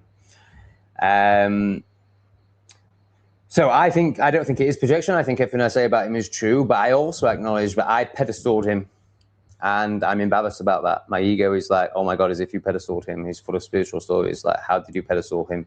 Even though he's great, and even though he's very high consciousness compared to humanity, and somebody I love and respect and want to keep in my life, and I watch his video. I try to watch his videos. I very rarely get to the end, but sometimes they're worth watching to the end. And that's not because he doesn't have good knowledge or anything like that. It's actually just lack of experience with YouTube, inability to captivate and stay on point, and terrible technology, as in like he's using a fucking 10-year-old phone to do his videos.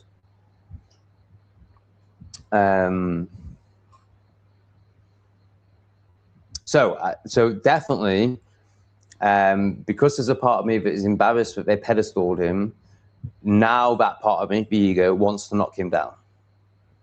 So I just want to add that into my criticisms, which are actually just reflections, and also just trying to educate others by using people as examples. And I don't give a fuck if I upset people, you know, really.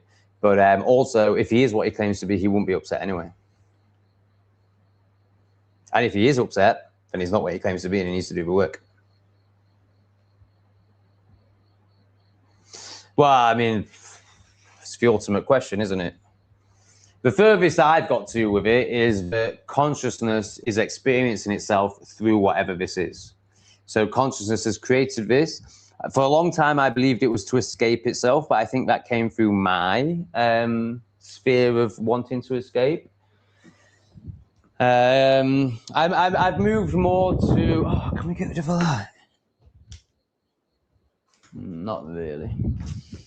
I've moved more to, oh no, consciousness is just expanding, and this is the best way it could do it. So, and I'm not even sure if consciousness has forgotten that it is consciousness. I think maybe it has. I think the only way it can expand is to forget what it was. Because if it knows what it was or is, then how could it experience this life fully? Life, that's the wrong word. How could it experience this creation of its fully? So it seems to me that consciousness has, in order to expand and grow, or maybe escape its purgatory and loneliness, has created this and split itself up into the flower, the chair, the Tom, the asshole, in order to experience exactly what it is by playing it out in reality, even though it's not really reality because it's created it. But, you know, essentially, obviously I can only understand from a human mind, which is obviously never going to be able to understand, because this is like, you know, it's like ants trying to understand humans, you know.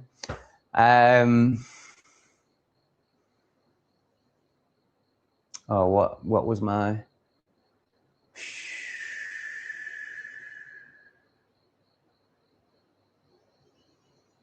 I had a point that I was just about to make, and then I said about ants thing, and I lost it. And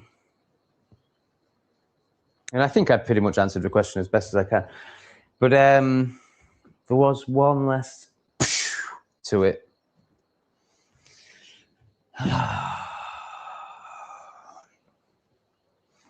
it definitely seems like there is a higher now, and within that, so people, how like idiots are like, how can there be a God when the world's so evil?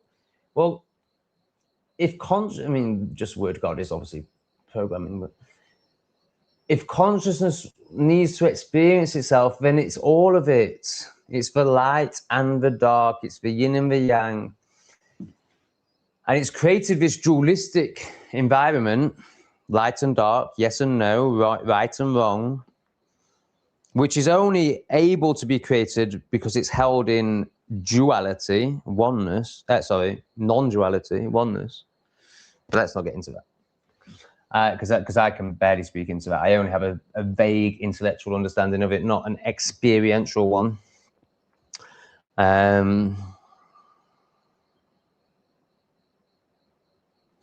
So it needs, in order to expand, in order to move more into the light, and again, this is making right and wrong and good and bad, which isn't how consciousness sees things at all. But it has to have the darkness, it has to have the Keir Starmers, it has to have the bioweapons, it has to have murder and rape and all that awful stuff.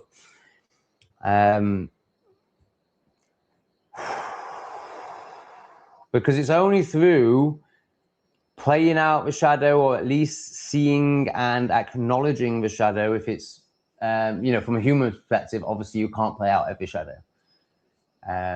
Because if you're truly conscious, you will acknowledge that every shadow is in you to a degree and could spiral if you were in the environment where that would spiral and you didn't do the self-work to stop it from spiraling. What was I trying to say? So this is complex stuff, so bear with me. You can only go as far into the light as you've acknowledged the dark. I'm not saying you have to go into the dark. Like you do have to go into the dark to an extent, but I'm not saying you have to play everything out physically. But you have to acknowledge that there is that darkness within you, because you are the shard of consciousness, and it's the full spectrum. That's what I was trying to say. It's a spectrum. People like love and lighters, and then like absolute idiots like Christians and stuff. I mean, they don't even know what light is, but they will claim to. They think that it's possible to just go like this. No, you have to go like this. Can I do it with right? So just pretend that that's there. You have to go like this.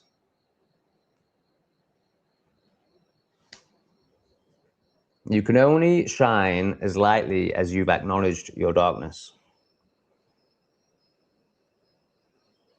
How is that for you? Truth is our reality. Did any of that resonate?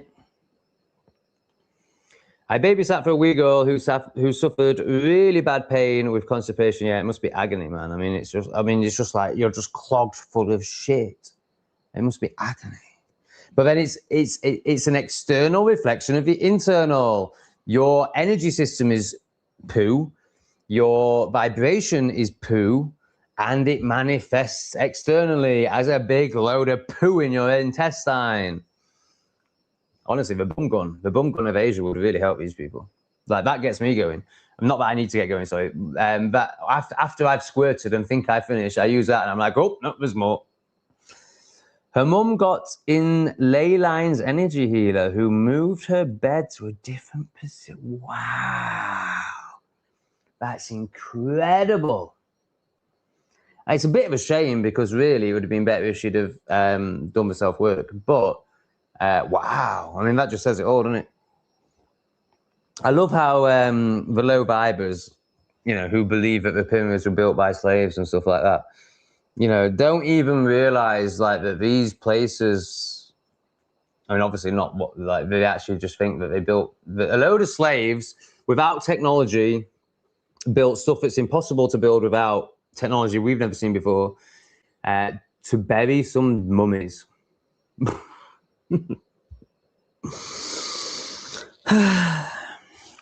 And they all geometrically align perfectly, like astrologically, ley lines with each other all around the world. Angkor Wat, I can't quite remember how, but astrologically and ley line wise aligns perfectly with the pyramids. They all do. And there's somewhere Europe, I'm even tempted to say the UK, and this is all over the world. Like, I just know of this one, and I don't even know this one because I've forgotten it, where basically, you know, there's holes that line up like across miles, and like, so there's rocks, and in them is a carved hole, and at a certain time of the day, let's just say 6 p.m., but I've forgotten, the sun will shine through all of these holes. I mean, it's just outrageous. But of course, they were slaves using horse and carts. They couldn't build roads, and they only had chippy. Have you seen that one in India? It's just that. I mean, it's just ridiculous. Forget the pyramids, man. There's this place in India where there's a massive rock, and in this rock, from the top, this is what we're told, they have carved into this rock, which is impossible to carve with iron or steel. You know, it needs a stronger implement. And, you know, that's just the science of carving the rock, as in like putting a chip in the rock, not what I'm about to talk about. They've carved this incredible temple, like mind-blowing, like the detail, the perfection. And as a guy who's breaking it down points out, like, one wrong chip and it's no longer perfect. You can't go back. So, you know, just to be really clear, because this is hard to get your head around if you've never, you know, if you've just bought the mainstream BS. The rock is solid. You know, it's a big mountain they've done this in, and they have carved down the mountain, inside the mountain. So you walk up the mountain, and then there's this big rectangular opening which has a temple in it, which is just geometrically perfect and stunning and massive and complex. And they're trying to tell us that people with a chisel did this. When the chisel does it, even, is it Richard Hancock, who's, you know, a demon, a mainstreamer, he's on Netflix. Even he will tell you that it's I forget what they call it, but there's a scale of like, for this stone, you need this strength of implement. Like steel will do this particular stone, iron will do this particular stone. It's like you wouldn't try and carve wood with plastic, but you would eat ice cream with plastic, you know, because ice cream's soft, you know, you get it? So it's just like that. And even Richard Hancock will acknowledge that it's scientifically proven, but it is scientifically proven because, you know, science did exist before it became a religion. That there is no known metal on this earth that is strong enough to chisel that rock, let alone to do it in such perfection and such geometrical perfection. Crazy. Absolutely fucking batshit crazy. Okay, I think I'm pretty much done. How long have we done? We've done 3 hours. Yeah, my ego wants to say if someone puts some more money in, I'll go on longer, but I don't need you to. Like, it's been a super generous chat. I think we'll just call it a day and appreciate it for what it's been.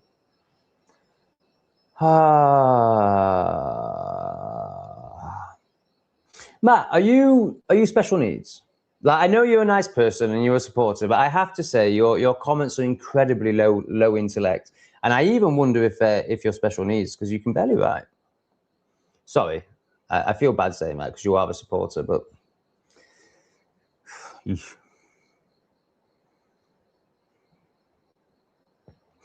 so you've never done it before, and you're going to go straight to 3 days, really?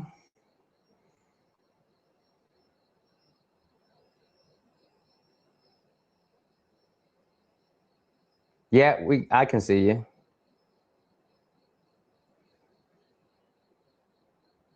Yeah, I'll just scroll to the bottom, make sure I've not missed anything. Silent retreat. So this is like the Prashna, yeah?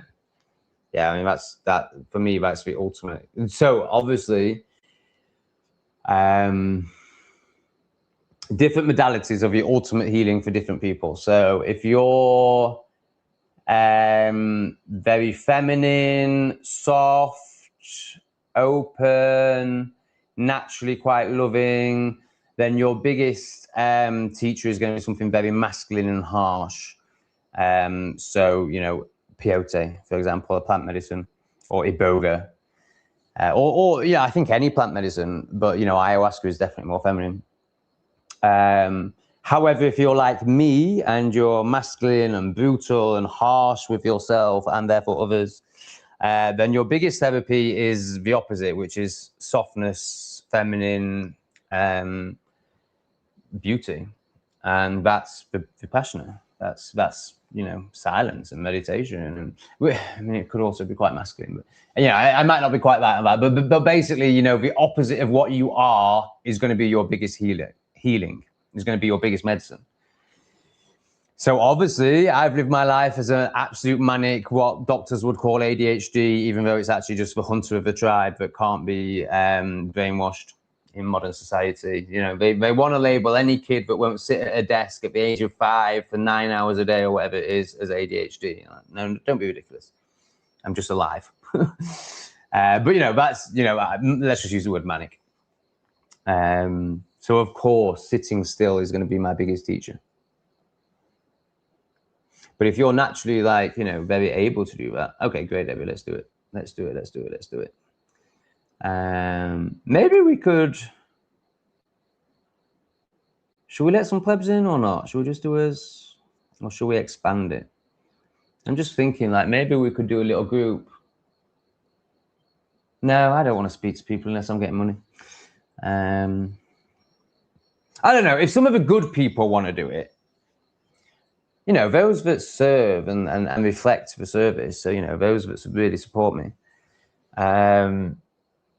drop me an email. We could create a WhatsApp group where we all do it together and all hold ourselves accountable. Only up to 10 people.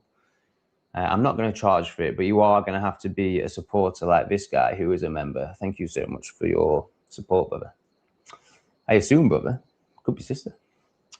Ireland. I love the Irish, man. What a great country that is. What a great country. Obviously, it's happening to my lands too, but I feel it's even more extreme in Ireland because it's happened over a much shorter period of time. And you never got indoctrinated into the colonialism bollocks because you didn't do it. Not that it's a bad thing anyway, or wasn't at the time. I'm not saying to do that now would probably be quite negative.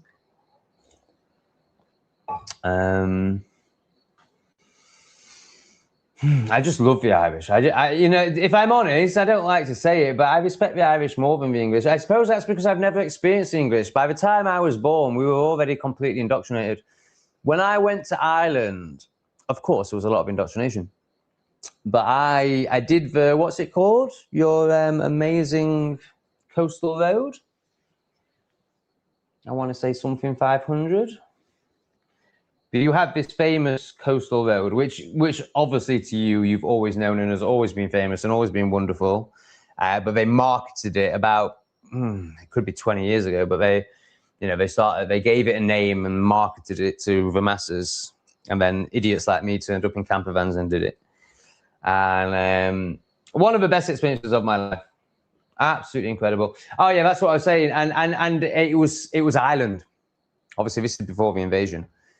But people were deeply Irish and patriotic, and you could really see the culture. Whereas I don't feel like I'd ever seen English culture. Like I say, by the time I was born, especially in Sheffield, city of sanctuary, our culture had already been watered down. We'd already been shamed. People were already starting to judge themselves for the lies we were told about our ancestors. You'd go into an Irish pub in Galway or Galloway. Is it Galway? But anyway, all around Ireland, and it was Irish music, people in community talking, all Irish, and then a few people like me enjoying the Irish and honoring the Irish, not trying to change the Irish. The music, the music is amazing. Just everything, the laughter, just beautiful people. Really special people. I wonder if it's like the pagan roots and there's definitely, obviously not anymore. Like everyone's just totally unconscious, but in general, in terms of the masses, everywhere around the world. But you know, there's still, and if you watch Thomas Sheridan, you'll really see this. But there's even if they're unconscious and they aren't able to put it into words, there's a connection with those lands. You know, those lands are still running through them. Whereas I feel like the English have just been chopped off at root chakra and no longer have any connection with their lands. Obviously, I'm generalizing.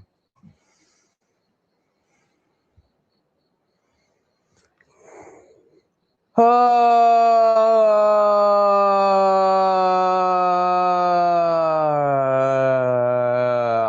you talking about screen time detox? I don't think she will. I think she'll fucking hate every minute of it, but it'll be well worth it. I'll hate every minute of it. There'll be moments of peace, there'll be moments of connection, there'll be moments of like, oh, I need to do this all the time. But then there'll be moments of like, oh my God, I need to escape myself. I think it'll be more of those. Yeah, it's good, isn't it? Really good. Oh, shit, my bed.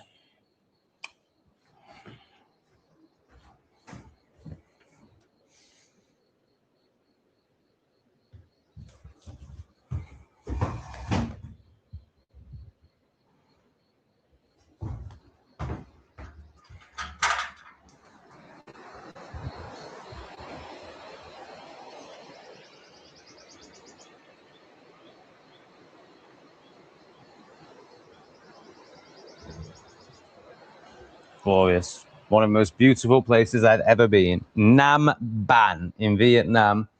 An hour's drive from Dalat. Highly recommend.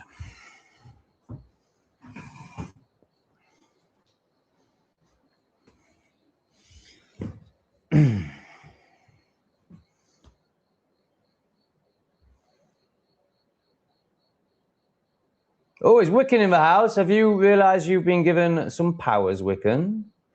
Look at that. You have a demon remover by your name. I just did it because I know you're amazing. And you said you were a moderator on another channel, so I knew I didn't need to ask if you wanted to do it. I knew you'd be willing to be a moderator. So I just clicked on your three buttons and went make moderator. Because I can feel you are of high vibrations, high authenticity, high integrity, high intelligence. You've met yourself and you know exactly what needs to be done. So welcome to the moderator team, Liz.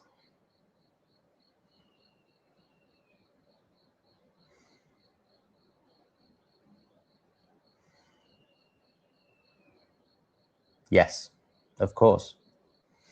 It's like, again, it's going back to the knife theory. Try and say your THs correctly. I just need a piss. I could keep talking to you, but then you will hear my piss. What we're talking about. Yeah. So the number 33, everyone thinks it's evil. No, it's not evil. It's just powerful. And I'm not claiming to understand it. I'm not claiming to understand why it's powerful. But, you know, just like the knife, it can be used both ways. It can be used for positive and negative. But obviously, it's been kept from us. And, you know, but maybe some people, like I imagine someone like Lee will have an understanding of it. But the reason we only see it being used for evil is because we don't understand magic and occultism and what these numbers represent and how it all works. So that's why we only see it being used by the evil, because they know all this, they have all this information. So of course, Masonic lodges, which are, you know, I don't really know what's going on there, but of course, they know exactly where to put their buildings. They know exactly how to harness energy for their, I assume, evil ways. But, you know, the reason I say assume is because, you know, all that could be a psyop too. Like, who knows? Like, you know, if it is just 200 fallen angels, then, yeah, okay, I'm sure that, oh, yeah, we can get rid of that. I'm sure the Freemasons are, you know, further down the chain and working for the same energies, but, you know, they could actually just be completely irrelevant. They could just be a part of a show or part of a psyop. I mean, this is what Fittis Flat Earther says, but it's all just a show. And it's all just, even the Them Every Time Club, like, it's not really them. They make it look like it's them so that we put our attention on them. But really, it's 200 fallen angels. But I'm not saying that's the case. Like, maybe it is with Them Every Time Club. Maybe it is with Freemasons. Maybe it's all of them together. But judging by the fittest flat earther, who, you know, I pay attention to, I don't, you know, put all my belief in, but I pay attention to what he says because he's dedicated his life to researching this stuff. It seems, of course, he could be a shill. You never know. I don't see what he's shilling other than Jesus Christ, but oh, don't lose it. Come on, Tom, keep going. Come on. Yeah, he suggests that it's 200 fallen angels and everything else is a show, which resonates.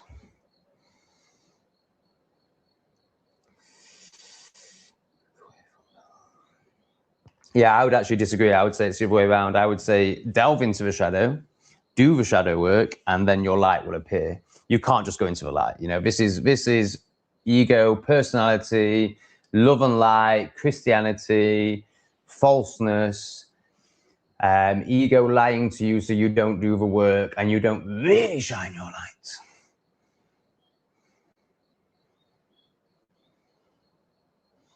Of course you are. You're alive. That's all it is. You're just alive. I hope you're not taking any fucking poison to dampen your aliveness. So that would suggest you're not taking any poison. My email. I mean, it is on the bottom of every single video except for lives. But I understand that descriptions are for, you know, who reads the description. There's my email. Heart of Hearts is Irish. I feel like you're going to be over the age of 50. But I also feel like I want to lick you. But not if you're over the age of 50.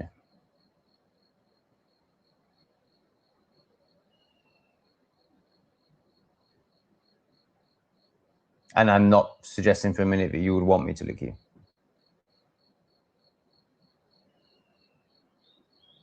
Oh, no, thank you, Liz. Thank you for all that you are. Fuck me. Yeah, it's, if they're not getting out of bed now, then it's their problem.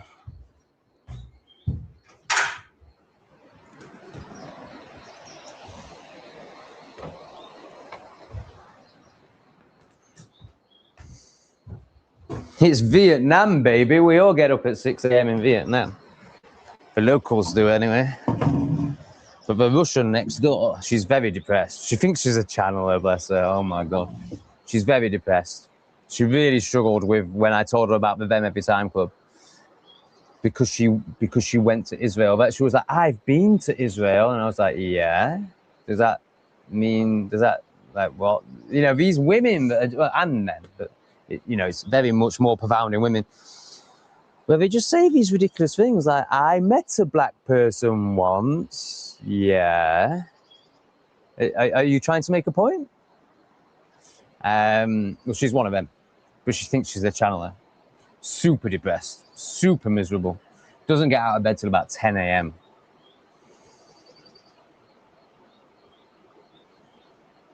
I've put the boundaries up. At first, I was super warm and loving to her. And I even was offering to help her with content creation. And then you'll see it on English Refugee. You know, she's asking me to help her with her content creation. I've already confirmed with her that she's happy for me to film around her and she doesn't mind, you know, being on camera. You know, she's already been on camera a few times. And it was early in the morning, to be fair to her, but she basically, you know, again, it's like, it's nowhere near Sophie levels, but it's like they try and hurt you. by assuming that you'll be hurt by, you know, she thinks she's wise and all this, and she doesn't see me for what I am. And she thought she could teach me something, as in, and also attack me. But you'll get what I mean when I say it. Right. So there's a shared washing machine, and there is a clothes horse, and so in where the shared washing machine is, I don't know if you'll be able to see it, but so this is where the Russian lives, and beyond that is a shared kitchen area that three cabins share.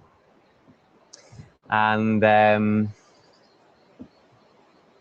right, so I've washed my clothes, and there's a clothes horse. Right, so the balcony obviously faces this, and the clothes horse is at this side, so you've still got the view. And I put my clothes in it. I come back and she's moved it right over there.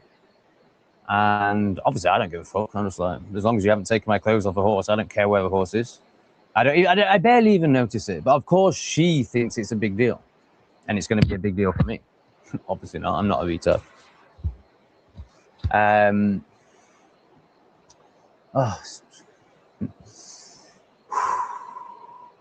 So she goes, I've moved your clothes horse. I want the view. It wasn't blocking the view. But I also know about energy. I wouldn't want to be surrounded by clothes. I'd want to be surrounded by nature. So I totally agree with her. I'm just like, oh, great, nice one. But she's expecting that she says it like this, like a dagger.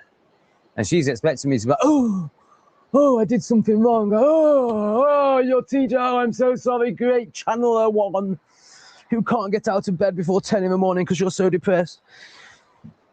And I'm just like, yeah, great, cool. I'm not going to apologize. I'm not going to be affected. I'm not going to learn anything from you. And I'm very open to learning from people, if they're wise. Just hilarious how these people operate and think that you're going to react to it. No, you're not going to get a reaction out of me, you oh my goodness. Are you? I mean, I don't want to ask this question because I know it's giving, it's receiving, it's being in symbiosis with the universe, giving and receiving and self, and you will get back whatever you give, whether both financially and in way more ways. So I know that you would do this even if you aren't rich. But my ego just wants to ask a question. No, don't answer that. Don't answer that. That's irrelevant. You seem so tired, Tom. Go to sleep. Yeah. See you in a few. I'm actually turning 41 in September. Okay, no licks, but lots of love. Not that you want them. I know you don't want me to lick you. You're way too high vibrational for my gammy tongue. Thank you so much, Heart of Hearts. Thank you for being part of the stream. Thank you for being the way shower that you are.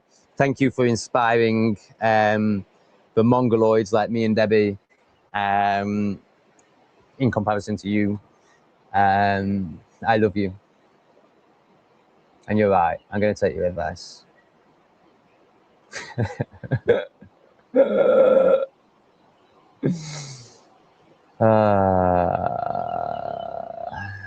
Interested to know what that's in reference to. Yeah, I'm not sure. All right. Thank you so much, guys. It's been amazing. I really enjoy doing this. But if no one donated, I would get resentful and I wouldn't enjoy doing it. So it is a key part of that symbiotic giving and receiving relationship. Massive thanks to Cheshire Cat. The first one, and that makes a huge difference. Being the first one like that, coming in early really helps me flow. And, I'll admit, because there's this fucking ego in me going, no one's donating, why are you doing this? And it just allows that to shut up. Thank you, Vic Heskey, even if you are a shill. That was how it started. I don't think you're a shill, but, I don't know. Thank you for joining the membership, RPM Nitro. I will add you to the thank you screen. Thank you for your regular giving. A tribe called Duff, both giving energetically. Well, it's all energy, isn't it? Both giving financially and What your input into the chat is fantastic. Debbie, as always, thank you for moderating. Thank you for giving. Thank you for being you. Thank you for being my friend. Love it. Tribe Called Duff again. Amazing. What a man. Did we come to a conclusion on that? Oh yeah, I think you're male. Welcome, Mick ZZ. I will also add you to the thank you screen. Debbie again with just more and more love. And of course, the high viber, the big loving heart. It is heart to heart. And I really feel that. I feel the heart to heart. Gumun. I'm not going to say this right. Tranche. I'm trying to say goodbye.